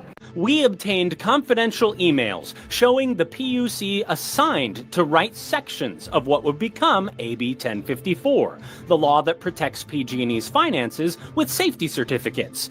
The emails came from the New York law firm hired by Governor Gavin Newsom to represent him in PG&E's bankruptcy. So you mean to tell me Gavin Newsom lawyers wrote up the talking points, right, for his appointees to talk to the damn, I guess the fire police, right? He had his own. Wait a minute. He had his lawyers talk to his administration. Wait a minute. This thing is crooked. Did you hear about that? Wait a minute. They wrote it and they got with the lawyers to get the talking points. Sections of what would become AB 1054, the law that protects PG&E's finances with safety certificates. The emails came from the New York law firm hired by Governor Gavin Newsom to represent him in PG&E's bankruptcy. We are focusing very, very collaboratively on addressing the issue of not only one IOU that went bankrupt, but the prospects of 2 IOUs going bankrupt. Before AB 1054 was introduced at the state capitol, they crafted it behind closed doors for 2 months. Lawmakers only gave themselves 2 weeks to pass it. I trusted our governor. I trusted my commissioners, and that was a mistake. Prospect that 2 in Southern California will have a downgrade in their bond rating. Well aware of the issue. Is it okay for you to take the money from them with the... He talking about some bankruptcy and all kind of shit. Dude, like, man, I understand all that, but is it okay for you to take money? Damn what you saying, right? Is it all right for you to take money from them? You have Gavin Newsom hired the commissioners and hired the lawyers to lie to, to train the commissioners to lie to the judges or whoever. This some crooked shit. And that was a mistake. Prospect that 2 in Southern California will have a downgrade in their bond rating. Well aware of the issue. Is it okay for you to take the money from them with the felony conviction? They're still serving their sentence, for crying out loud. Alice Stebbins was the PUC's executive director when Governor Newsom took office. When we on the outside see the PUC do something, you see a decision that was made by the governor. Yes. even though it's supposed to be an independent agency. Yes. We have additional questions. Whoa! It's supposed to be independent, but everything is ran by the governor, right? He hired the commissioners and he hired the lawyers to tell the commissioners what to say. And he got the donations from P&G, you know what I'm saying, to protect the company and write the laws to protect the company from getting fined. This nigga is corrupt. Yeah. Governor, I've got a policy question about the wildfire. You're not going to answer. When the PUC was created, it was put in San Francisco so it would be away from Sacramento. Article 12 of the state constitution makes it clear the PUC is supposed to be independent of the governor. It takes a 2/3 vote of both houses of the legislature to remove a PUC commissioner. They can't be fired by the governor. You're not going to answer the question. Even so, Stebbins says Governor Newsome controlled the PUC. You don't do anything without his staff reviewing it or talking to you or approving it. And that's the way it was. His staff has to see it and approve it, right? Before you pass it, right? Oh yeah, this law is straight, right? This protects PG&E from getting fined, from getting lawsuits. If we make these safety certificates, right? It'll stop them from getting sued, right? Don't nothing go through Gavin Newsom, even though we're appointed and it's supposed to be, you know what I'm saying, bipartisan, right? It's not supposed to be political. Gavin Newsom still controls every single thing Of the legislature to remove a PUC commissioner. They can't be fired by the governor. You're not going to answer the question. Even so, Stebbins says Governor Newsome controlled the PUC. You don't do anything without his staff reviewing it or talking to you or approving it. And that's the way it was. They tell you what to do and how to do it. I don't know what more I can say. Governor Newsom's office was micromanaging the PUC? Yes. Yes. Anything that we sent out, anything that we produced publicly had to go through the governor's office. You can say whether you agree it was okay to take money from a felon and will you give it back? These emails between PUC staffers show they needed to get 2 layers of approval from the governor's staff just to send a letter to companies the PUC regulates. They gotta get 2 levels of approval. Think about this. A bipartisan group gotta get 2 levels of approval. Well, how is it bipartisan if it's only Democrats working in this shit? Like, there's no Republicans, so how is it bipartisan? Think about it. This is all Democrats in this, right? This is California, baby. Ain't no motherfucking Republican. How's it bipartisan? Was it 1 Republican on there? Like 2 Republicans, right? Oh, we're going to have a bipartisan decision on this, right? When we got to go to 2 levels to get this shit cleared. Crooked, crooked, crooked. From the governor's staff just to send a letter to companies the PUC regulates. It slowed things down. I think it was really a control. It was just being in complete control. Additional questions. I know you have additional questions. All right. Policy questions about the wildfire, though. But just 2 quick questions about the wildfire. The PUC even submitted its own press releases to the governor's people for approval. On the email chains is Newsom's appointee and CPUC president, Maribel Batcher. Like the governor, Batcher declined repeated requests to be interviewed for this series. She came in with casino background, communications, but nothing in the energy sector. She sound like Hunter Biden. She sound like the female Hunter Biden, right? Came in with crack and all kind of damn experience, but nothing in the energy section. She sound like Hunter Biden. This is a DEI hire like a motherfucker. She didn't know shit. But guess what? She know what to do. She know what to do. And that's do whatever Gavin Newsom say do. Right? You don't need to be educated. You don't need to have no experience, right?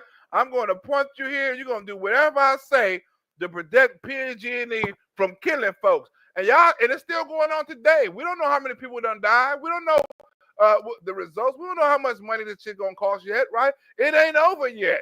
It ain't over. And this what the people voted for. The people houses who burned it down voted for Kamala Harris at 71%. They didn't want Donald Trump in office. They wanted exactly what they getting, because Donald Trump offered plenty of times to help cure this shit, to help fund this shit, and all that, right? But they want Kamala Harris, Mrs. Clean Green Deal, Mrs. I love the environment. Well, look what's happening, Mrs. I love the environment. This shit is burning.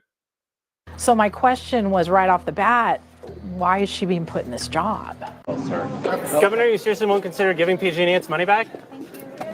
That's a serious question. Hell no. And then it became clear to me that she was put in that job because she would do exactly what the governor said. We asked PG&E itself about the ethics of a convicted felon still serving a sentence, spending money to influence our politics. It was real clear when she came in, we do whatever the governor tells us to do, period. PG&E didn't answer that question. It answered a different one, saying that it complies with the law for political donations. We wanted to see everything the PUC and the governor's office said to each other. This is a time when both approved PG&E's bankruptcy, the PUC waived PG&E's $200 million fine, and the PUC refused to cooperate in the criminal investigation of the Camp Fire, according to the prosecutors. We already knew there wasn't a law against taking a felon's money for your campaign when we went asking. We wanted you to know that information. Under state transparency laws, we requested the messages between the PUC's president and key staffers in the governor's office. The PUC rejected our request and then refused to act on our appeal for more than half a year. We also made it clear that we were asking what the company believes to be right, not what it thinks is legal. We sued, but a California appeals court said the PUC can take all the time it wants. Our case is headed to the California Supreme Court. There's no law against politicians taking donations from felons. 98 of the 120 people you elected to write the state's laws at the Capitol took some of that money, so the odds of that changing don't look so good right now. You got the criminals running the asylum, right? You got the criminals running asylum. All of them took that money. So if all of them took that money, all of them going to protect PG&E, because guess what Donald Trump said? I gave all them money and I called them sons of bitches and they done exactly what I told. That's how politics is corrupt. We got to get Doge on these motherfuckers, spending all this money on these wildfires when we can prevent it, you know what I'm saying? But no, we're going to spend billions after it, but we're not going to spend the billions before, because guess what?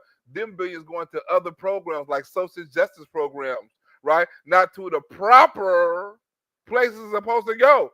That's why we ain't got no money. The Palisades Villages, which is owned by Rick Caruso, Rick Caruso joins us now live on the phone. Rick, thanks so much for being with us. What are you seeing in terms of your property tonight? Well, hi, Alex. Thanks for covering this so well. Listen, it's a disaster to the 100th degree. It's beyond anything I think any of us could have ever imagined. When PG&E sparked the Camp Fire, the company was already a criminal offender. PG&E's probation is supervised by federal judge William Alsop. Judge Alsop came in and was trying to do what the PUC wasn't doing. After the wildfires, Alsop started cracking down. He's called PG&E a recalcitrant criminal that deserves to be imprisoned. PG&E was robbing money from safety to enhance the bottom line, and the regulators let him get away with it. Since the Camp Fire, he says PG&E's safety work is still crappy. CRAPPY. But my heart goes out, obviously, to the people with their homes, and I'm watching the small businesses around us go up in flames. Now, this is today's fire, right? You see what most of the fire is concentrated? You see these homes right here? You know what I'm saying? But you see where the fire is concentrated, right? It's concentrated where the trees is at. These are trees and shit. Yeah, this is people's livelihoods. So it's devastating. But what is most concerning to me is our first responders and our firefighters who are trying to battle this, there's no water in the Palisades. There's no water coming out of the fire hydrants. This is an absolute mismanagement by the city. Lawyer was startled to see Judge Alsup ask highly detailed questions about sea hooks like the one that broke and sparked the campfire. The agency was afraid of the judge butting in on its jurisdiction, but according to Stebbins, the PUC was also just afraid. You know, is he going to catch us not doing something? Uh-oh, he's going to get us too. Not the firefighters' fault, but it's by the city. And I'm going to be very honest. We've got a mayor that's out of the country, and we've got a city that's burning, and there's no resources to put out fires. No resources to put out fire. Karen Bass is in fucking Kenya while LA is on fire, and there's no resources to put out the fire. No water. And it's supposed to be water because this is grassland, but this still is a community. You ain't gonna see no fire hydrant in the forest, but you should see one in Pacific Palisades, right? You should see water in the fire hydrant at Pacific Palisades, right? It's water management, right? Why there's no water in a community? Even though it's a grassland, it's still a community. And this was going to happen sooner or later. You could have put this shit out. If you had water, you could have contained this shit to 1 acre, 2 acres. But if you have no water, guess what? You got to let the fire jump. And you got to try to contain it because guess what? You have no water. You can see this mindset in other emails between PUC officials preparing talking points for the judge. What if he focuses on how the PUC's regulation's not adequate? Tell him we are acting right now. If the judge asks about our investigation of PG&E's fires... Look, they got talking points. If they ask this, say this. If they ask that, say that, right? They got talking points to lie to the judge. And guess who commissioners they are? Gavin Newsome. Guess who hired them to say the lies? Gavin Newsome lawyers. What if he focuses on how the PUC's regulation's not adequate? Tell him we are acting right now. If the judge asks about our investigation of PG&E's fires, tell him we're like police detectives. We have to keep certain information confidential. And if all else fails, some lines to deflect. It's very fact-specific, depends on the circumstances. We're coordinating closely with other agencies. The agency that wrote this is scheduled to take over the job of monitoring PG&E when Judge Alsup's probation supervision ends. Huh? Think about this. This is the group that's going to take over. That already is going to lie. They had talking points that lied to the judge, right? So they won't get fined. And the judge probably riding with them. Go, okay, that sounds good. Well, we can't talk about this. Oh, we like the police. We got to hold something secret. They're going to lie to the judge because they don't want to disclose the information, right, on how they purposely let PG&E kill people during these fires, and they done nothing about it. That's scheduled to happen in January 2022. So if you look at your pictures, you don't see the firefighters there because there's nothing they can do. This is the response to 85 felonies, including the killing of your grandmother. Yeah, just the... And think about it. The firefighters got to let shit burn. They got to let people die. They can't save people. They can't run in the house and save nobody. They can't do that. They be risking their own life. They have no water. They have no kind of anything to put for fire protection, anything. They just got to sit there and just and watch the fire. They have no power over putting the fire out. None. They have no water. The depth of it is, it's shocking. They commit criminal acts, but they're not held criminally responsible. Even when they are held criminally responsible, nobody actually takes that responsibility. So what's to stop them? And it looks like we're in a third world country here. Mm-hmm. And we've got a lot of tough questions that we need to ask the mayor and the city council and our representatives and the county representatives. Why didn't you work to mitigate this? The fact is, under Governor Newsome, California's state government built a plan to protect PG&E's bottom line against its own tendency to cause fires. And since PG&E's past wildfire victims were paid half in stock, they have to rely on it working. We need PG&E to do better and continue being PG&E and continue killing people so we can get paid from when you killed our family. Look, if you don't know about the P&G lawsuit, right? The P&G lawsuit, right? P&G got sued. So they went bankrupt. They was able to pay half the people cash, and they paid the other half in stock, right? So the stock is according to how P&G and E doing, right? But they keep on killing people. So now Governor Newsome put some tricky shit in, right? Saying that the money that's invested in the people that already died got to go to the people that's going to die. So it's a trust fund up in there that's put for P&G, not for the deaths that already happened, but to cover for the funding and the stuff like that and the lawsuits for the death that's going to happen. We don't know how this fire started. We don't know the responsibility, who was responsible, right? They haven't told us yet, right? So we don't know, but it could be another power fire. Just like a lot of other fires in California. It could be another power fire. Huh? We don't know. And if it is that 3 more murders on P&G or whatever energy company that caused this, right? Is that another couple of murders? Destruction? No water. What was your brush mitigation program? I heard you earlier talking about it's been dry because there hasn't been rain. That's not the biggest problem here. Look, it's been dry because it haven't been rain. It says it's been dry in California because it haven't been rain, right? I want to show you this, right? Show you how the Democrats lie. You heard that Gavin Newsom talk about a drought, right? You heard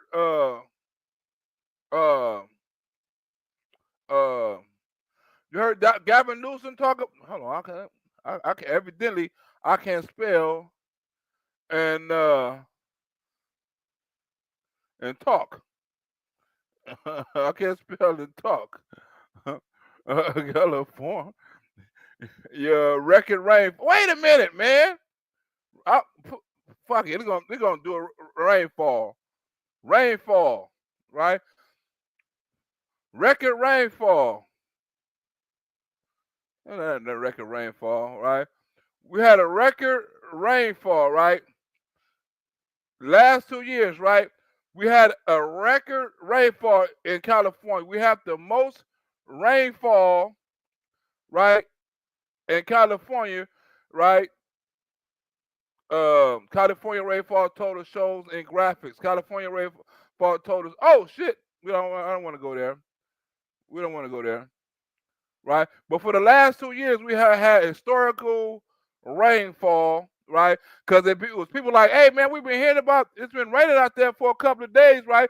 You never used to hear about that in California, right? We had record rainfall, but somehow we're short of water in Southern California.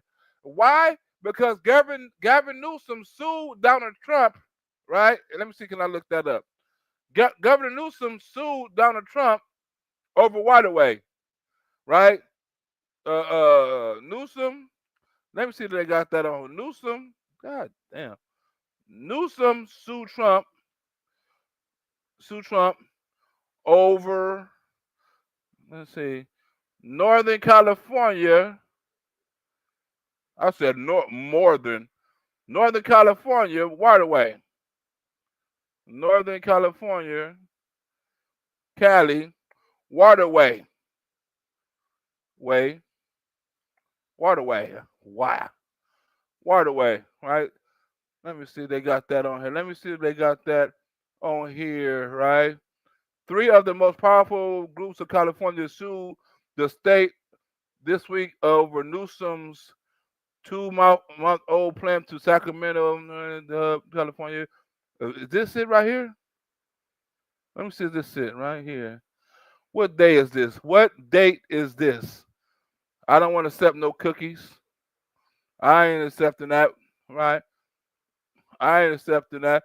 But Gavin Newsom sued Donald Trump, they ain't got no old story. They got all the new stories. They got all the new stories, right?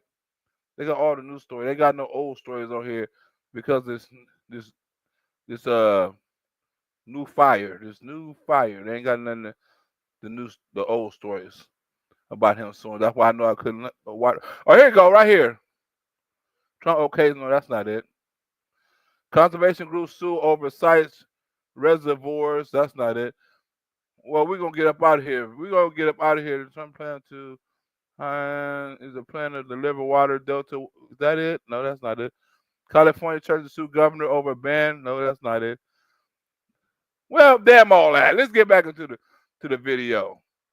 You can trust me, damn it. You can trust me, damn it. The brush up in these hills that are controlled by the city and the county, I would bet you that if they haven't been handled, mitigated, pruned, removed for probably 30 or 40 years. It doesn't seem right. PUC President Maribel Batcher declined to be interviewed for this series and did not respond to a list of... This was a disaster waiting to happen. And what's predictable is preventable. And who's paying the price are all of these people in their homes and their businesses tonight. On wildfires, Governor, the trustee for PG&E's 70,000 victims, Governor, says that your bill left them out. How do you respond? 70,000 victims. The trustees, 70,000 victims. They $2 billion, $2.5 billion short. Why? Because they can't sell no dividends. They can't sell no stock. And guess what? The victims' money was based on how much stock PG&E can sell. And since they ain't selling no stock, guess what? The victims ain't making no money, right? And some of them actually sold their stock, right? Because they thought they'd make more money selling the stock than they would holding on to the stock, hoping that PG&E pick up in its profits, right? But the bill Governor Newsome signed when he said, hey, the victims left you out, Governor Newsome signed the bill for future victims, not the past victims. That's why they was left out of the money, and a $2.5 billion show in the trustee in the shit. Because remember, they got to sell the stocks first, then they got to count the money up, and then they got to divide it amongst the 70,000 people. Think about it. They got to divide the stock. So if they sell pennies on the dollar, whatever stock they sell, right? Whatever money they get, the people only get 25% of that, right? And they got to split it up amongst 70,000 people.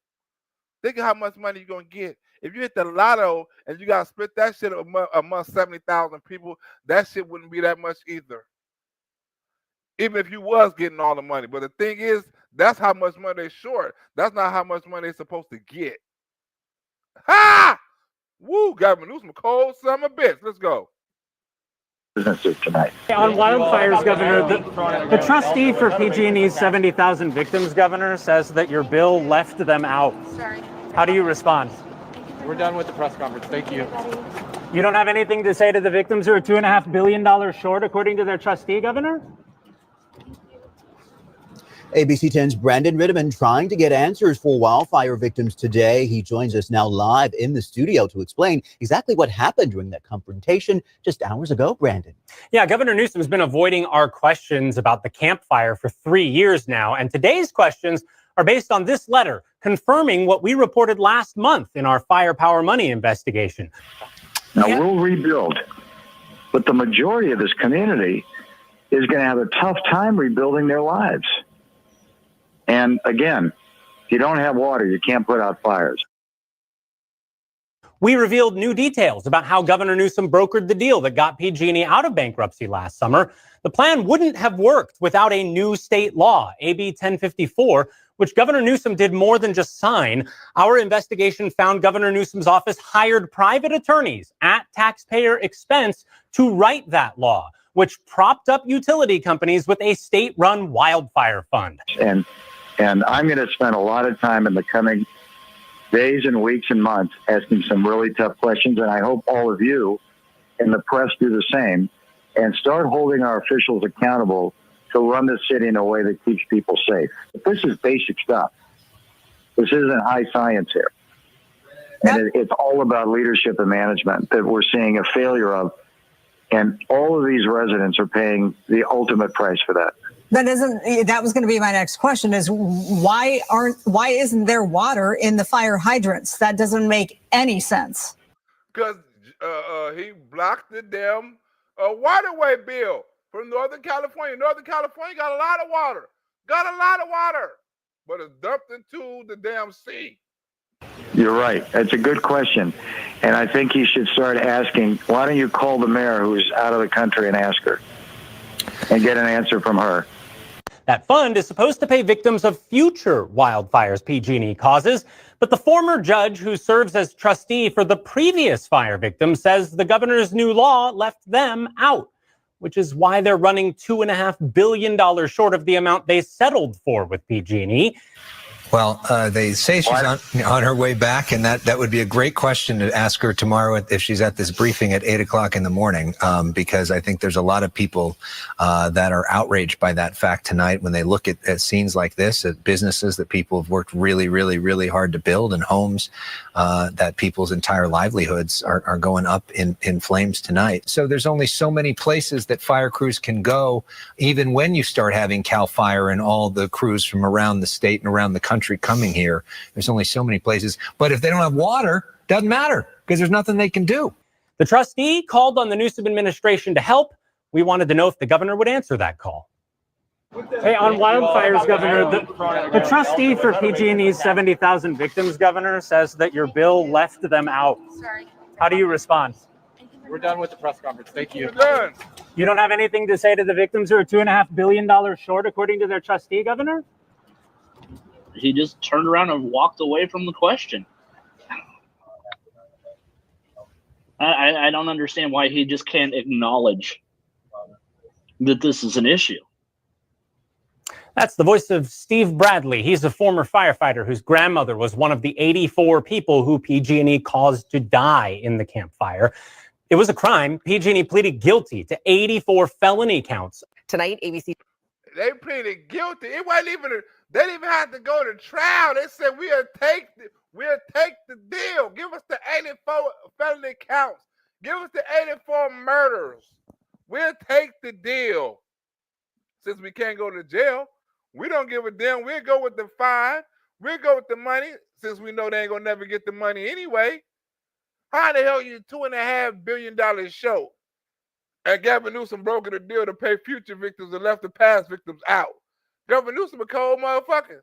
He brokered a deal. Remember at the beginning of the video, he said, look, if they don't hurry up and do the bankruptcy deal, which P&E done, I'm going to hurry up and jump in.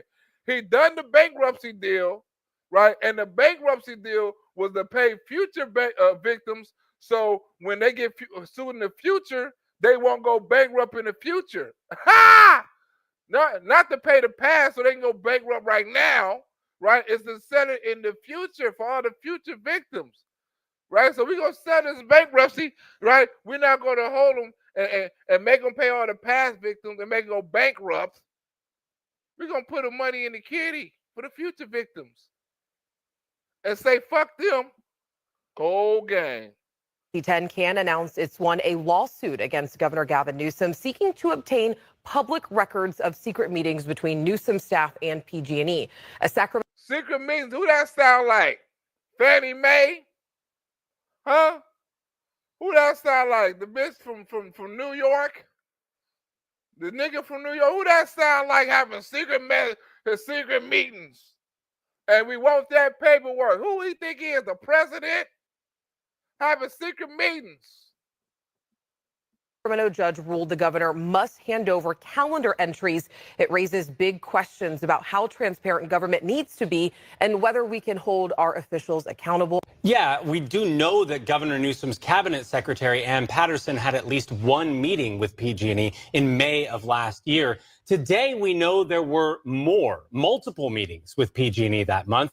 We don't know if it was 2 meetings, 50 meetings, but we do know the meetings happened around the same time. PG&E got out of trouble after being accused of severe safety violations. That Gavin Newsom got him out of. Your next supposedly president. 91 felonies, 84 murders. Got him out of that clean as a whistle. So all this stuff that's burning down and all that, you got to look at what's behind these things and why they burn down. This is what these people who live in the Pacific Palisades voted for. At a 71% rate, they voted at Karen Bass at a 71% rate. Most of the people who burned down, houses burned down, the celebrity house burned down, done commercials for Kamala Harris, Tom Hanks, and all them seven bitches. Some of the bitches who got accused of all that child molestation and all that shit live out there. Some of the celebrities and stuff live out there. It's a liberal, it's liberal as you want to be. The anti-Trump, right? If you want to go to a town that, like I say, that's kind of racist, take your ass to Pacific Palisades as a black man and walk down the street and see what happened to your ass. I dare you. Walk down the street as a black man, any kind of black man in Pacific Palisades, and see what happened to you. See how quick the police come and get your ass. See how quick you get questioned. See how quick somebody call, oops. No time at all. You know better. People know better than to go to Pacific Palisades and act stupid or something like that, because the police don't play out there because they protecting them white folks and their money. They protecting the liberals. Right? These liberals know where they living at. They know they living on grassland.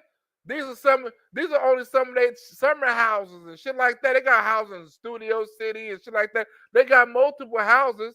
Don't think that's their only house. Like, don't think that's like Tom Hanks and his son only house or some of them celebrities only houses. Now they got houses in Studio City and Encino Valley, you know what I'm saying? They got all kind of houses, all kind of property and stuff like that. They probably just have property over there. So when they say, oh, that's my house, that's probably just their property. They're not living there. Right? They probably got a summer house, you know what I'm saying, or something like that for the beach or for the summer. Right? It's good for that type of stuff. Right by the ocean. It's good for that.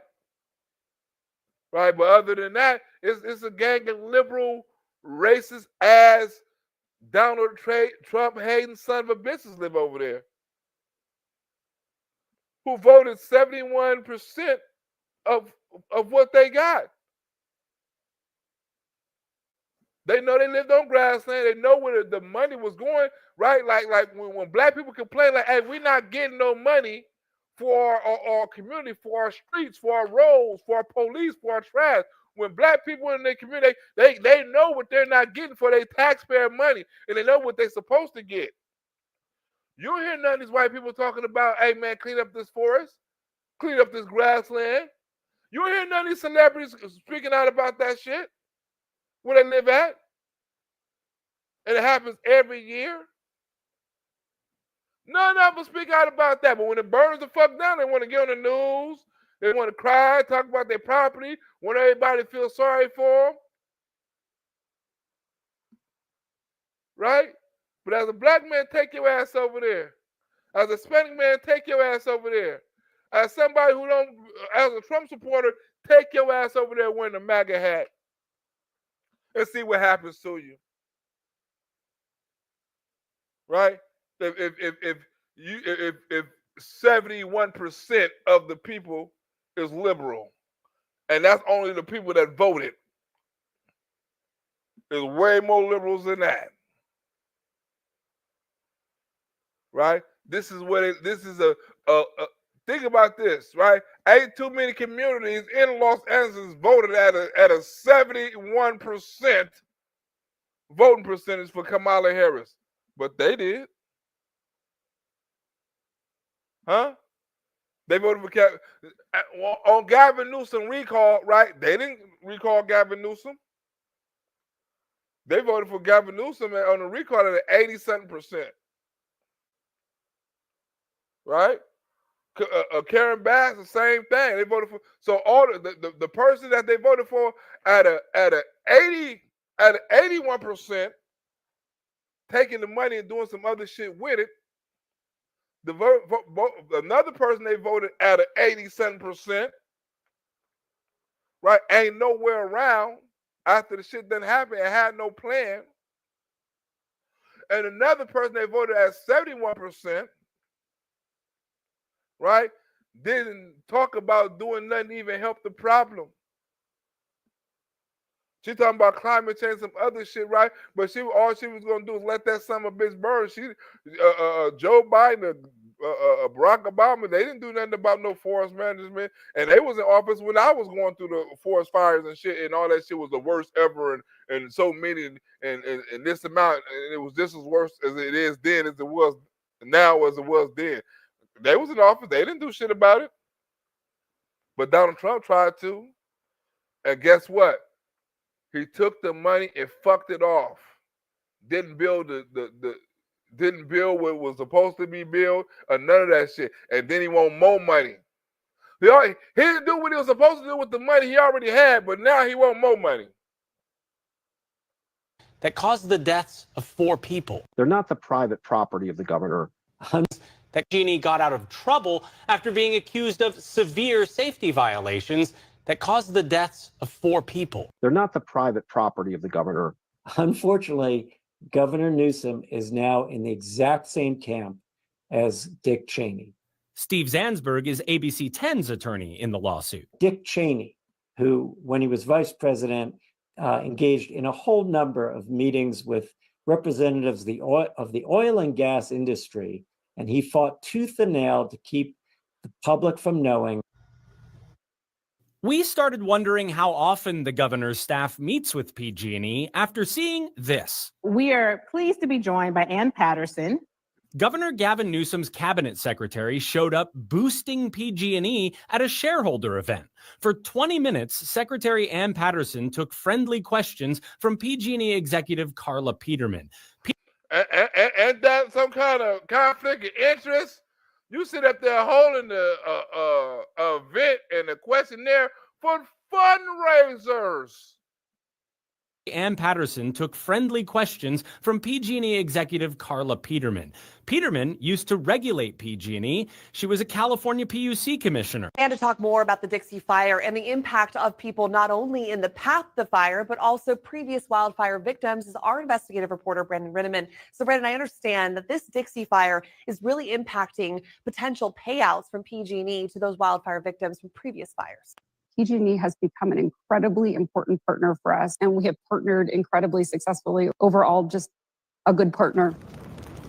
This meeting came only days after the current PUC commissioners voted to let PG&E off without admitting wrongdoing for this, the Zog fire, sparked by a PG&E power line left on during a windstorm. The fire killed 4 people. Yeah, it absolutely is. And that all has to do with PG&E's stock, Madison. And some of us have wondered, why do we worry about PG&E's stock? Well, the fact is PG&E's past wildfire victims own about 25% of PG&E's shares of stock. It was the deal brokered by Governor Gavin Newsome to get PG&E out of bankruptcy. Cal Fire arson investigators found PG&E at fault. The company agreed to settle.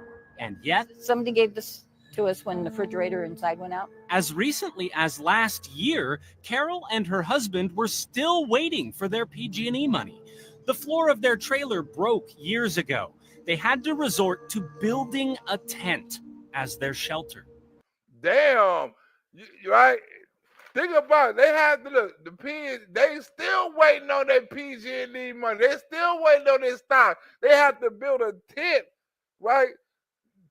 Think about it. A multi-billion-dollar company, an energy company, killed them, knocked down their shit, pleaded guilty to 91 felonies, 84 murders, and they got these people sleeping in the tent while the executives at P&G living like fat cats. They got these people sleeping in tents. No one came after my family with guns and weapons, but there was negligence involved. Zach McLeod lost his wife and their 8-year-old girl, Fayla. They tried to escape in this pickup truck. About a week after that meeting with the governor's staff, a judge dismissed felony charges against PG&E for manslaughter. And when we asked to see records showing how many other meetings Secretary Patterson had with PG&E about this time, the governor's office refused to show us the records. Concealing documents, withholding documents should very much be the exception rather than the rule. And it says so right in the state constitution. Exactly. David Loy is the top lawyer with the nonpartisan First Amendment Coalition. The public has a compelling right to know the full story here, not just the official story. And that's why this ruling is so important. Greed. It's an ugly thing. Carol's not alone. Many of her neighbors still live in camping conditions. So do survivors in several other counties. Think about this. PG&E killed all these people, pleaded guilty, right? Got sued, and all these people living in tents, waiting on their money. Still, not even today. PG&E still ain't got it. And this video is old. They still don't have these people money. PG&E filed for bankruptcy after sparking 24 wildfires. After sparking 24 wildfires, they filed for bankruptcy, and Gavin Newsome got him out of that bankruptcy. After all these fucking wildfires that caused what? Billions of dollars of damage, death, destruction, right, and all that. And it was their fault. Unequivocally. And they know it's their fault. They didn't even lose in trial. They admitted it was their fault. And now these people living in tents. What justice is that?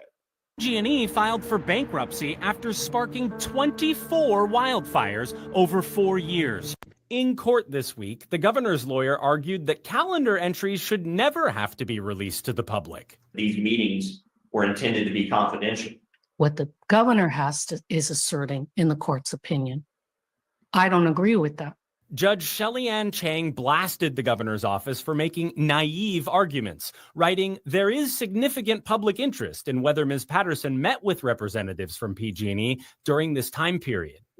The public have the right to know. Talking about, oh, no, these meetings are supposed to be secret. No, the public have a right to know, right? They can sue your ass, but guess what? Governor Newsome can put that shit on skates. Stop it! The public has a compelling interest in knowing who has the ear of the governor or the governor's staff. The governor does not have an absolute right to keep those meetings secret. This information belongs to the people. This is our information. These are our records. There wasn't enough cash to go around for everybody, so the victims ended up being the ones who didn't get an all-cash deal. They got paid half in cash, the value of their settlement, and half was supposed to come from shares of PG&E stock. But the fact is, that stock, the pile of shares, has never been worth the amount that those victims were told. As of the close of the market today, the value is $2.5 billion less than the fire victims were told in bankruptcy court. Today alone, they lost almost $250 million on Wall Street.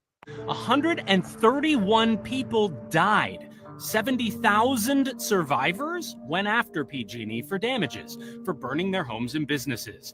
The hard truth is, PG&E's bankruptcy plan is leaving them short. That plan was brokered, blessed, and bolstered by Governor Gavin Newsome. Woo! The whole plan is leaving them broke, homeless, busted, and disgusted. We want answers for those thousands of survivors. We've asked more than a dozen times over the past 5 years to schedule an interview, but we've only ever been able to question the governor unscheduled. 70,000 victims sued. This is a group lawsuit, right? 70,000 victims are representing this lawsuit, and most of them homeless. So, Brandon, when you're talking about these figures, of course. But I bet you the people who got money, the rich people, they got their money. Substantial amounts of money. Now, talking to the wildfire victims that you know so well, what's their reaction to this? Well, by and large, they don't want anything to do with PG&E anymore. So it's frustrating to most of them that they even have to worry about the value of PG&E's stock. But to the extent they do look at it, it slows their payments down. They're waiting on this victims trust fund to figure out how much money it's going to have to pay them. It won't know until it actually starts selling shares of the stock, which it hasn't done yet because of tax implications, the trust says. So it's confusing for victims. It keeps old wounds open. Tax implications? They said we can't start selling stock right now to pay you because of tax implications. Ha! Ha! Ha! Ha! Ha! Ha! Ha! These motherfuckers is crazy. And as one of them told me, the grandson of somebody who died in the campfire, he said, it shouldn't be up to the victims to make sure PG&E stays healthy so that we, the victims, can. And have you been able to quantify the toll of Newsome not only not doing what he said he would do for wildfire prevention, but actually cutting CAL FIRE's wildfire prevention budget? Huh? He cut the budget.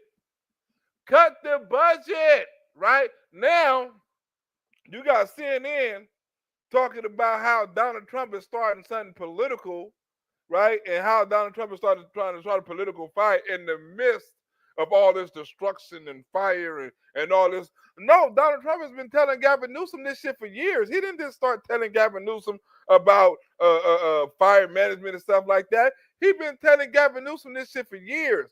Why is CNN not talking about how Gavin Newsom is not doing what he's supposed to do and cutting budgets and funding for this forest and wildfire prevention? And they're talking about how Donald Trump is talking about how he's doing poor management. Think about this.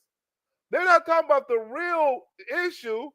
They're trying to go after Donald Trump, talking about he's trying to start a problem by saying the same thing he's been saying for years. Gavin Newsom is not doing his job. Democratic governor.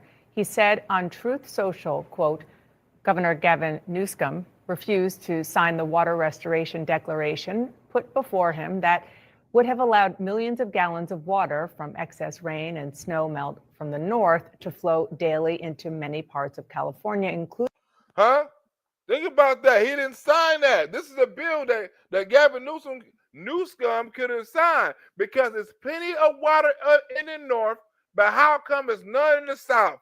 How come you ain't got no dam, no aqueducts, no water waste management, right? All that snow on top of them mountains, still right there, melting. This melting down the up north, right? San Francisco and up north and all them places with Big Bear and stuff with all the snow and people go to ski and shit. All that snow, all that water that's going to waste because Gavin Newsom sued Donald Trump, right, over the waterways bill that would have sent all that water from Northern California to Southern California. But see, they don't want to talk about that. They don't want to talk about that. They're going to try to make it sound like Donald Trump is picking a fight with Gavin Newsom by speaking the truth, right? It wouldn't have happened because guess what? Them firefighters would have had water in the hydrant to help put out the fire, right? You would have had the fire. You look, think about this. How many planes did you see flying over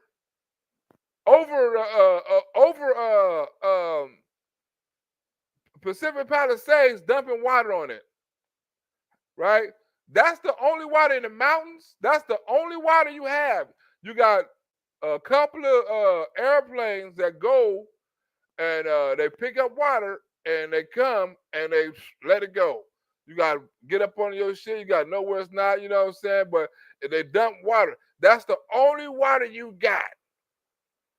You see no airplanes dumping water on none of them sites. You see no airplane flying. There's no water prevention. There's no water. A plane can't go from Northern California and pick up the water and bring it to Southern California. You only can put certain kind of water on that shit. And if Governor Newsom would have signed the water plan, use water management to get water in certain places, you know what I'm saying, as far as is a lot of communities that are built on grassland, that can spark a fire like this. Get the water to them so if a fire would spark out, the firefighters will have the proper means to try to put it out instead of letting the shit burn. Right? There's no fire hydrant and there's no airplanes dropping water. There's no water in this community. Think about it. There's no water to fight the fire. The most important ingredient to put the fire out, you don't fucking have. That's like having a blunt without a lighter. Right? That's like having raw chicken without cooking grease and a stove. You're missing the most important ingredient of all. Water. Right? Then they tell you they got little laws out here, right? Think about the laws they got in California, right? In certain areas, you can't use your water or wash your car. And they don't got this law now, but they had it. You can't wash your car after a certain period of time or you get a ticket. You can't water your grass, you know what I'm saying, so many times a week or you getting a ticket because we're in a drought and we need water management. But they got no water from Northern California, who gets lots of water, and Southern California is way more populated than Northern California, right? The biggest cities, right? The second, the first, the second, and the third populated cities, which is Los Angeles County, right? San Bernardino County, right? And what is it called? County? The other county, what is it called? County? But we got the three biggest, San Bernardino County and Orange County, right? Orange County, right? We got the three biggest counties in California. Right? Why in the hell we don't have water? We got beaches and all. Why the hell we ain't got water? They not telling you how far Pacific Palisades is away from the beach. They right there by the beach. Think about this. You on fire and you right there by the beach. That's part of the draw of Pacific Palisades. They film movies there. They do surfing competitions in Pacific Palisades, right? But all of a sudden, you don't have enough water to put this shit out? Something got to be wrong. Prevention budget. Democratic governor. He said on Truth Social, quote, Governor Gavin Newsome refused to sign the water restoration declaration put before him that would have allowed millions of gallons of water from excess rain and snow melt from the north to flow daily into many parts of California, including the areas that are currently burning in virtually apocalyptic way, and saying, quote, he is the blame for this. So our investigation also looked at funding for this prevention work. And we found that last year, the governor cut $150 million from the state's budget for this prevention work. Issue. $150 million from the prevention work. So that means $150 million of the work wasn't done. That could have started a fire. $150 million cost you $150 billion. Here is that the future president is seemingly trying to start a feud with the governor of a state in the middle of a crisis. A crisis that is being driven by Santa Ana winds. And in that time, overall, prevention work dropped by about half. And it was a prevention work dropped. They always blame it on the wind, right? You have to understand the winds are coming. Every single year, the winds are coming. What you got to do is not give the winds any fuel. Burn the forest every 10 years, just like they do in Arizona, just like they do in Oregon, just like they do in Switzerland, just like they do in a lot of other states. Burn the fucking forest first to get rid of all that excess fuel. Burn it. A crazy fire season, certainly, and it was in the middle of COVID, but these acres are essential to get done in order to mitigate the spread of fire. And the fact that it hasn't rained. And it hasn't rained. It's been very dry in California. It has rained, bitch. It's been the most rainy 2 years in California for a long time. I remember people was calling me like, man, it heard it's raining in California. They ain't never heard it rain in LA. They was calling me, just like when they heard it's fires, they was calling me the same way. And what they heard was a lot of rain. Y'all getting hit with a lot of rain. People ain't never called me and said that. And I'm like, hell no, it ain't really raining out here. It's raining in Northern California and other parts of Southern California. But LA don't get a lot of that stuff that other places get, the fires and the rain and the snow and all that old shit. Right? But there's plenty of water that could have been left or rained off or transferred to Southern California from Northern California that they never took advantage of. No kind of system to put the water that's even in the ocean next to Pacific Palisades to put out the fires. This is a dynamic that has existed in this state forever. It's why, it is a beautiful state, and it is also a state of tragedy repeatedly. I should say I grew up there too. And how have survivors of California's recent fires reacted to your reporting? Survivors we spoke to said that they were pretty disappointed and they felt misled or deceived. I spoke to one who lost his home in the Tubbs fire a few years. Wait, hold on. Look at this. Look at this. Look at this right here. I want you to see something, right? Right? Pacific Palisades Beach. Oh shit. I mean, according to Reddit.com, 144 votes, 375 comments. I did one post for underrated, so now we're going overrated. What the hell? I didn't say all that. Right? Palisades, right? Beach. Right? Pacific Palisades Beach, right? They have a beach, right? How the fuck do it burn down and you got a beach right there? Pacific Palisades Beach, Los Angeles. It's a beach right there. This is the damn beach. And you want to see the beach? It's a beautiful beach, right?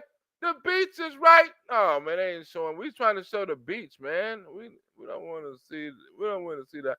How they want to see. These are all new pictures, right? But they got a beach right there.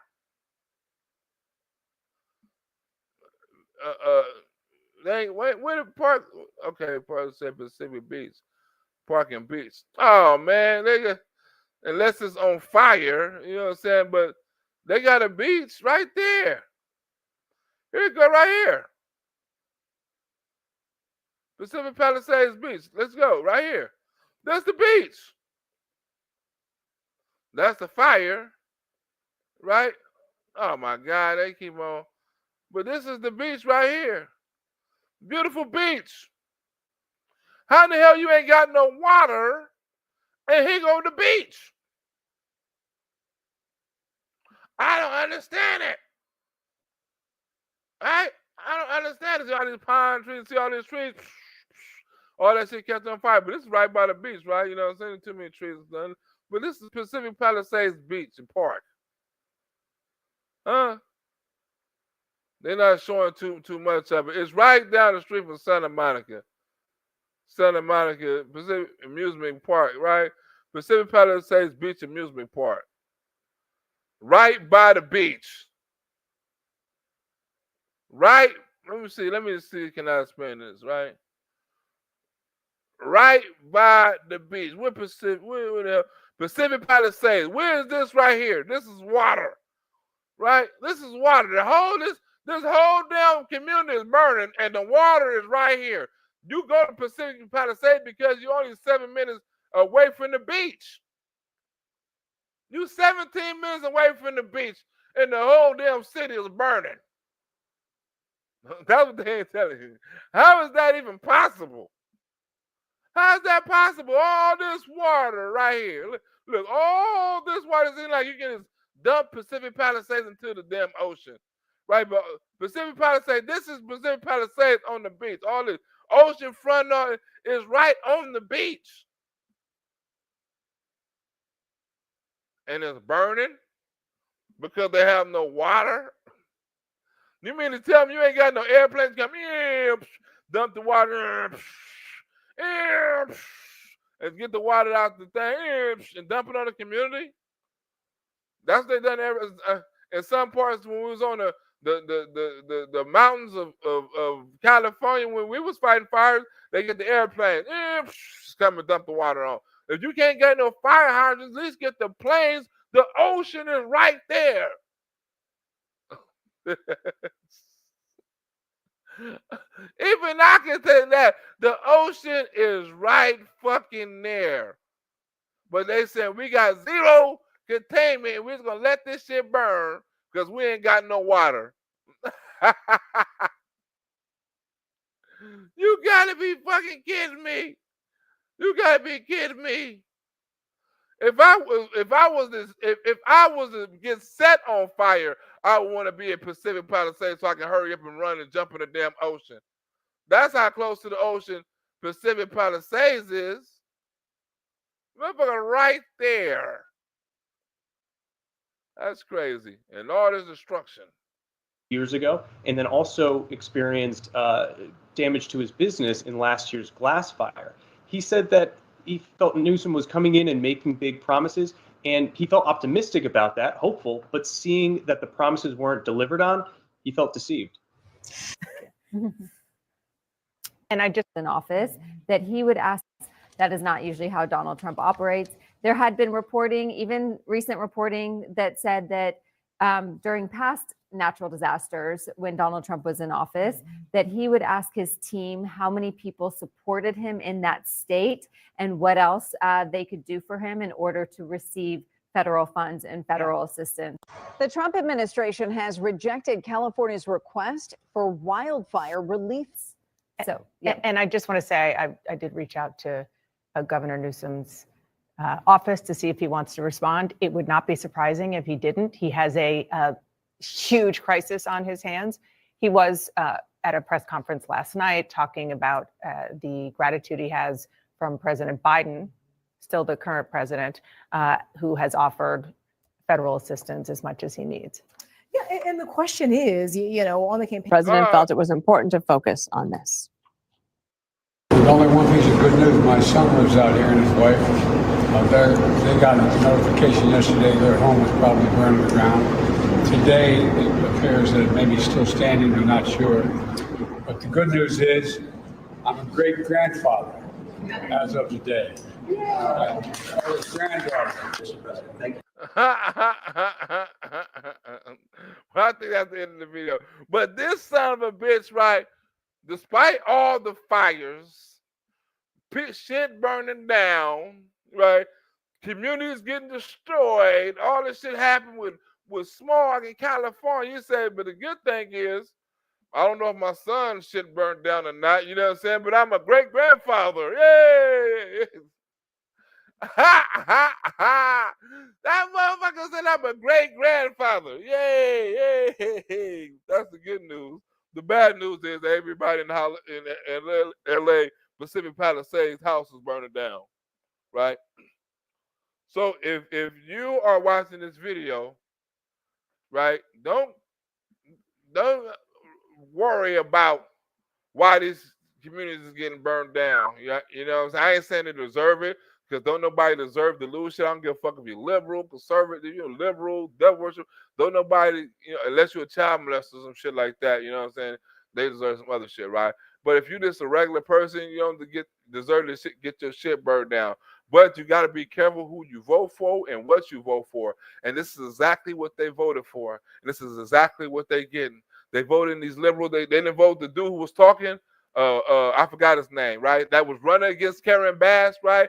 That was talking about this very issue in a debate. They didn't vote him in.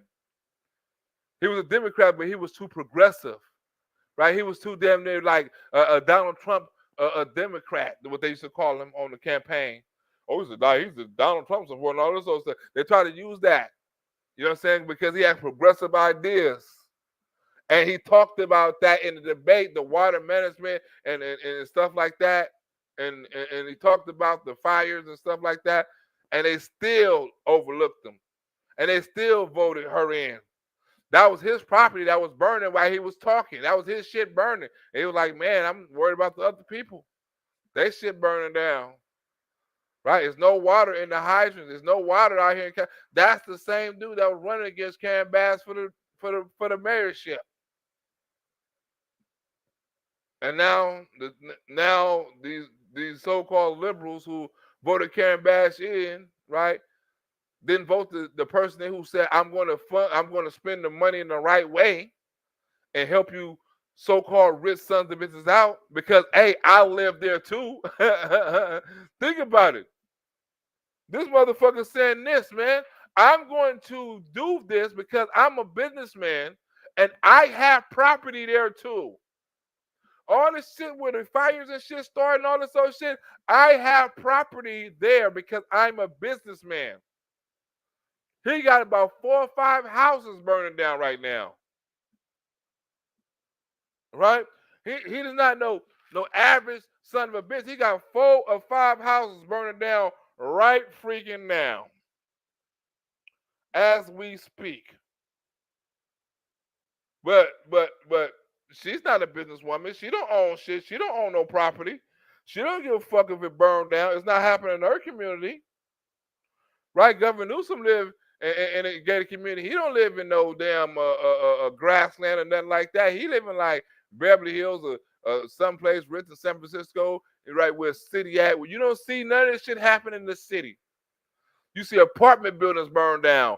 Buildings burned down. You don't see no whole block burned down in the city of Los Angeles. We safe. Don't nobody in LA, ain't nobody in LA worried about no damn fire. It's all the people in the rich parts. It's all the people that got all the fire and the fuel by their house. Ain't nobody in LA that's broke as a son of a bitch worried about no fire right now. The only thing they worried about is how they gonna clean their damn car.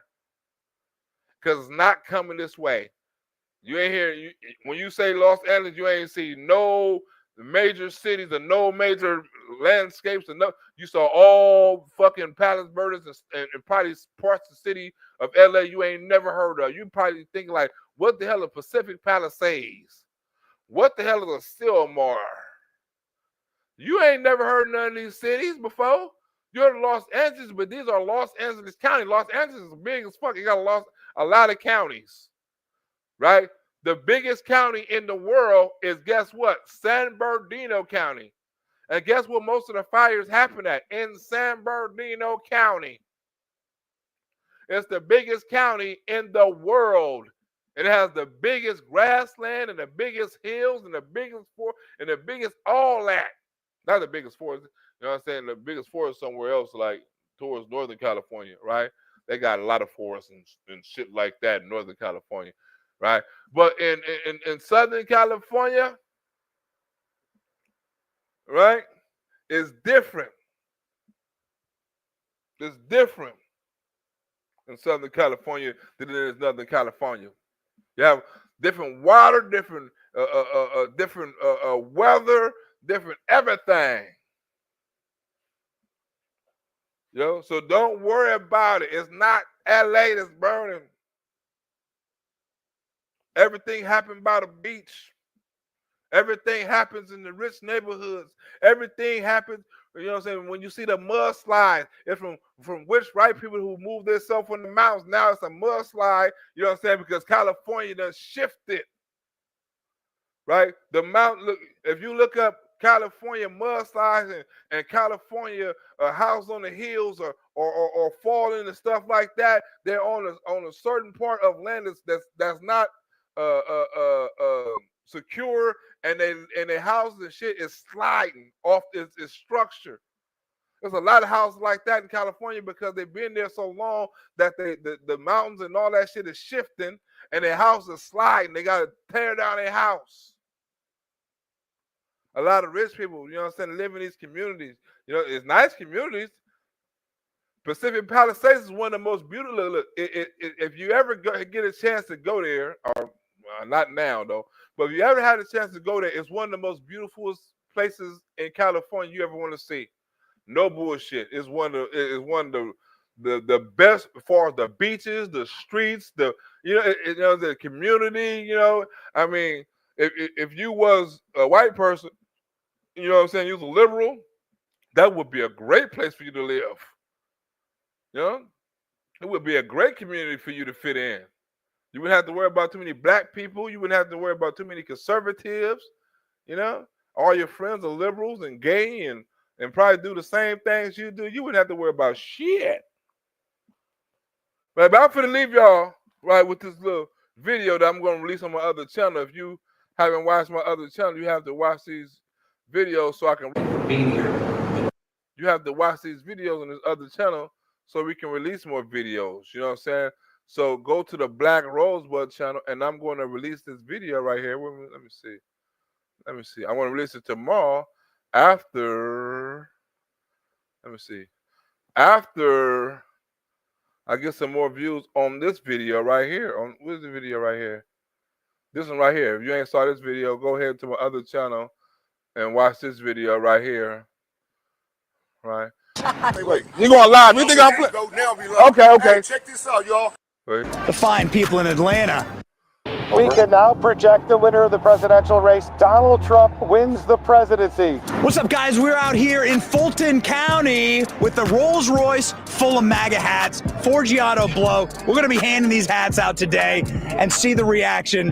The fine people in Atlanta. Is this Trump country? You want to take a picture? Yeah. This fool was out here to make America great again from Trump.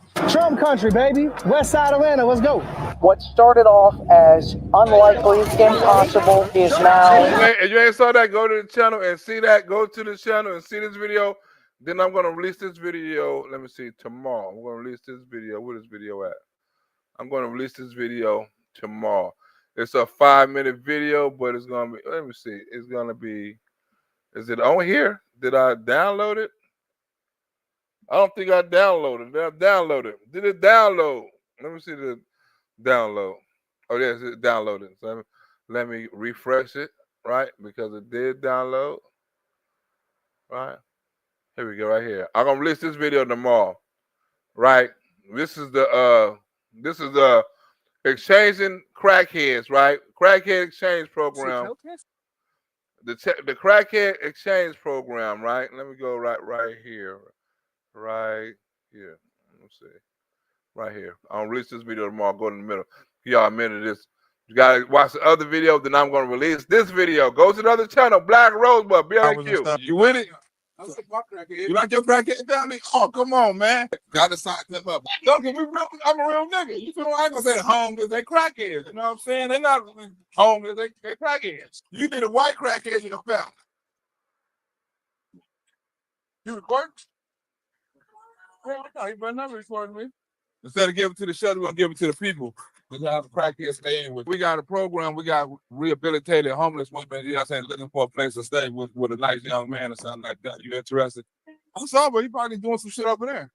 Are you interested in the program? We got some rehabilitated homeless women that's trying to find a place to stay.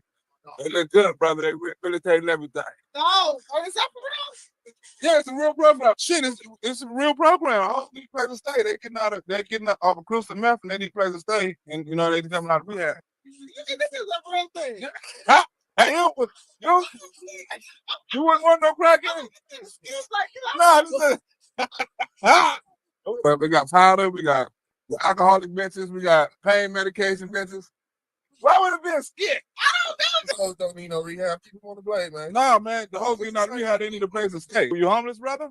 Ain't nobody came at you for a housing or anything like that. You like pets? We got EPT for dogs, so they got a new program like your dog. You know, like food stamps. Pets. You like dogs? Got you. We're gonna put your dogs on food stamps too. You know, some puppy child or something. Doggy puppy child.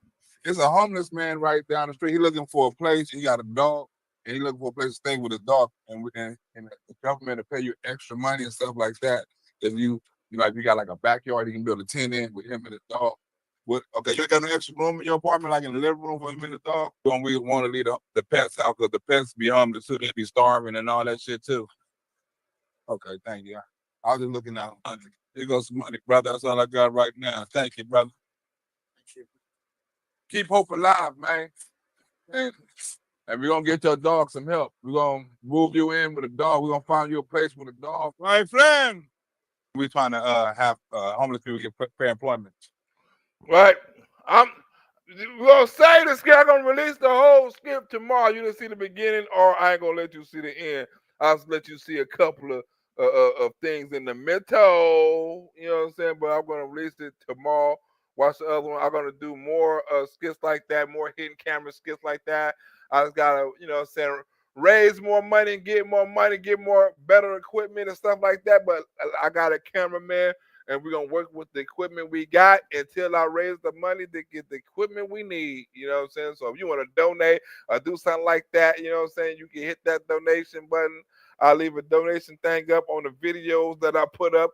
And you can, if you want to donate to get these videos out and more and stuff like that, this new comedy thing I'm doing, go ahead and donate. This video is very funny. When you watch it, it's going to be very funny. Miss Chocolate Coco, you like that, huh? You like that? Joy is probably the father. Lionel, this was a great video. Thank you so much. This one super informative. Oh yeah, it was super informative because you got to know the end. You got to know what the fires is all about. You know what I'm saying? What's behind the fires and stuff like that. And it's a lot of politics behind the fire because, like I said, I was a firefighter, so I know that these things can be done because in Arizona, where I was doing the firefighters at, I knew about controlled burns, I knew about fire prevention, and I knew about why. And because I thought to myself, why in the hell are they putting the fire? Why are we setting a forest on fire? That's stupid. You know what I'm saying? Like, how is that? But I learned that's preventing fires. I didn't know that. I thought that was stupid. You know, if you tell somebody a controlled burn, we're gonna actually set some shit on fire and then put it out. You know what I'm saying? Or let it just burn. People are like, why would you do that? How is that stopping fires? And I didn't understand that. It seemed dumb. You know what I'm saying? But then when you really look at it, it's logical. You set the shit on fire and a controlled burn so it won't get out of control burn, right? And then you do cuts, right? See these houses, right? In order for them, houses to be safe, it would have been ugly, but they could have done 50-yard cuts, or they could have done cuts around the houses, right? And they could have put some protection, you know what I'm saying, and different kind of whatever design they wanted to do, you know what I'm saying? I don't know what they wanted to do, but they could have put something with the 50-yard cuts. You don't want to put sandbags up in there, you know what I'm saying? But sandbags could have stopped that stuff. But if they know where they stay at, they could have done 50-yard cut and put some kind of fire prevention up in there so the fire wouldn't jump. Right? It would have been ugly, but they could have cut some shit, you know what I'm saying? And the fire wouldn't be jumping from house to house to house. And they could have got all them trees out and planted new trees, right? Because if you have old trees, they catch fire quick. You could have got them trees out and you could have cured the trees, right? Because sometimes they do it over here. You go and you see them with the little thing and they cut the wire, they cut the tree away from the wire and shit like that. You know, sometimes they do it over here. But these places where a lot of people got a lot of money, right? And really they don't really get a lot of like things that a lot of cities get, right? A lot of them usually cut their own shit or do their own, like, you know, they get on there and they hire somebody to do their own tree cutting and shit like that. They don't wait for the city, you know. Some people wait for the city, some communities don't, but evidently they didn't, you know. But you got to know what's behind it, the political and the backlash, and you know what I'm saying, and why these things happen and stuff like that. They can be prevented. But each year, every year is fire season in California. Some parts of Oregon and Arizona is not bad, and Washington is not as bad as California, and it's slowed down a lot in Oregon and Washington because them was hot spots too.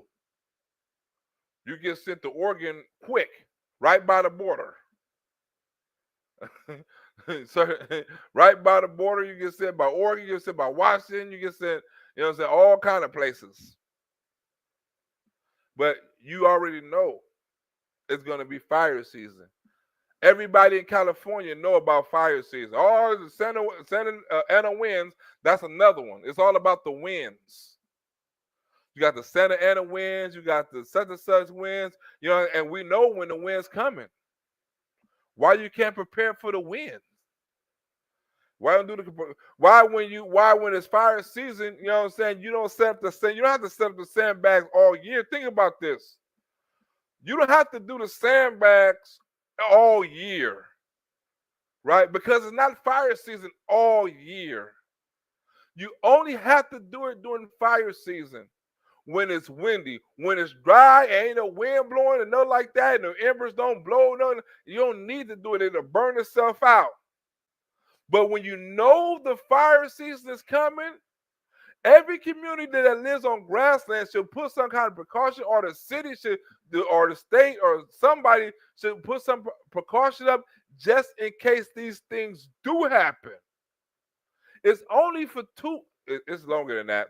It's like 3 months, right? But you only got to worry about when the wind. As soon as the wind's gone, it's over. It's going to be I think it's 2 or 3 sets of wind. The Santa Ana winds, the other kind of wind, and another kind of wind, right? And you know when they're going to come, right? You see the shit, right? The trees, the shit blowing, and the wires are shaking, and the birds flying backwards and shit because the wind, and they can't really get a thing. It happens every year. Fire season. It's going to happen next year. You're going to hear about these stories next year. You're going to hear about people dying. You'll hear about a community in California or Los Angeles or by the Bay or something burning the fuck down. You're going to hear about all that. But how can a motherfucking community burn down that's 17 minutes from the fucking ocean?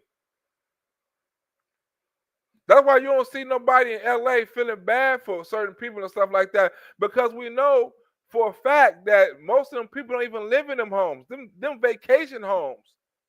Them not them residential homes. You see everybody, well, I went back to my house. And no, nobody's living there in Pacific Palisades. It's vacation homes, a beach house, somewhere you go in the summer. They done lost all their beach houses. But they say, oh, they working community. Hell yeah, they're working community. They're middle class community, right? And I wouldn't call it middle class. If that's middle class, I want to know what the fuck rich is. Please tell me what rich is. Because them millionaires, if millionaires is middle class, yeah, them middle class people over there. It's not no 100,000 there staying in Pacific Palisades. You can't be no 100,000 there sitting over there. You have to be a millionaire because the homes are $1 million homes. You didn't hear them once say they done burned a $500,000 home down. This home right here costs $250,000. You didn't hear them once. They said this was a $6 million house. This was an $8 million house. This right here was. That's all they saying. These are big ass houses that cost a lot of money because celebrities and rich people use them. You can rent one out, like, you know what I'm saying, for Airbnb to throw a video. You see a lot of rap videos filmed in Pacific Palisades because you can rent a house that somebody that use the word that don't live there, use it as a vacation house, rent it out to you. Now you're filming rap videos and all kind of shit up in there, and pornos and shit like that. A lot of pornos is filmed in Pacific Palisades. People don't know about that shit. In mansions. Pornos and Hollywood and all that shit filmed in mansions and got the background and all that shit. You think what do you think pornos is shot at? Don't think the Pacific Palisades is all innocent. Don't nobody stay in Pacific Palisades. Look at the school population. They said there was 3,000 people in this school. In a school in LA, it ain't 3,000 people, you know what I'm saying, that's in school, one school. There's 5,000, 10,000, 12,000. Oh, in this school, it ain't too many schools in Pacific Palisades. It's about 4 or 5 schools. I think it's 2 junior highs, 3 elementaries, and about 2 high schools. Or 1 high school. Pacific Palisades High. Not that many people stay there. It's by the beach. All the communities burned out. Oh, 7, 8 million, 10 million. It's like a bidding war. 10, 8, 10, 5, 6. There's no 100,000 houses, no apartment. You hear one time this apartment building burned down. You hear no shit like that. This $1 million apartment complex burned down. This duplex, this connected housing. You ain't hear no shit like that. Pacific Palisades, one of the richest parts of LA that you can live in. There's no apartments, no broke motherfuckers in Pacific Palisades. You can't just rent no motel and stay in Pacific Palisades. You got to go to the beach and leave because it ain't no motel. It ain't no resort. It ain't no fucking tourist attraction or no shit like that. It's a place where rich people live. They can live close to the beach and be away from everybody, including niggas and broke son of bitches. They want to be around their liberal friends. That's the only reason this is out there. No one lives out there. That they do got a house, guess where it's at? In Studio City. Huh? In West Hollywood. In Beverly Hills. In Tarzana. Huh? In Encino Valley. In Studio City. Huh? East Pasadena. They got lots of places where there's lots of money in California, especially in Southern California, where it's not too many people out there, but it's a lot of money, it's a lot of property out there that can burn up the same way Pacific Palisades burnt up. Lots of places. It's places in the Hollywood Hills that can burn the fuck up like they burning up right now. They got celebrities up in it and a lot of trees. But guess what? They got water out there. Fuck you. Think about this. How the fuck you don't got water and you're next to a beach? I'm up out of here. I'll see y'all tomorrow. I'm up out of here. I got more show tomorrow. I will see you tomorrow on the next show. Peace. I'm out. And remember, don't worry about the fire because the fire's not worried about you. I'm out.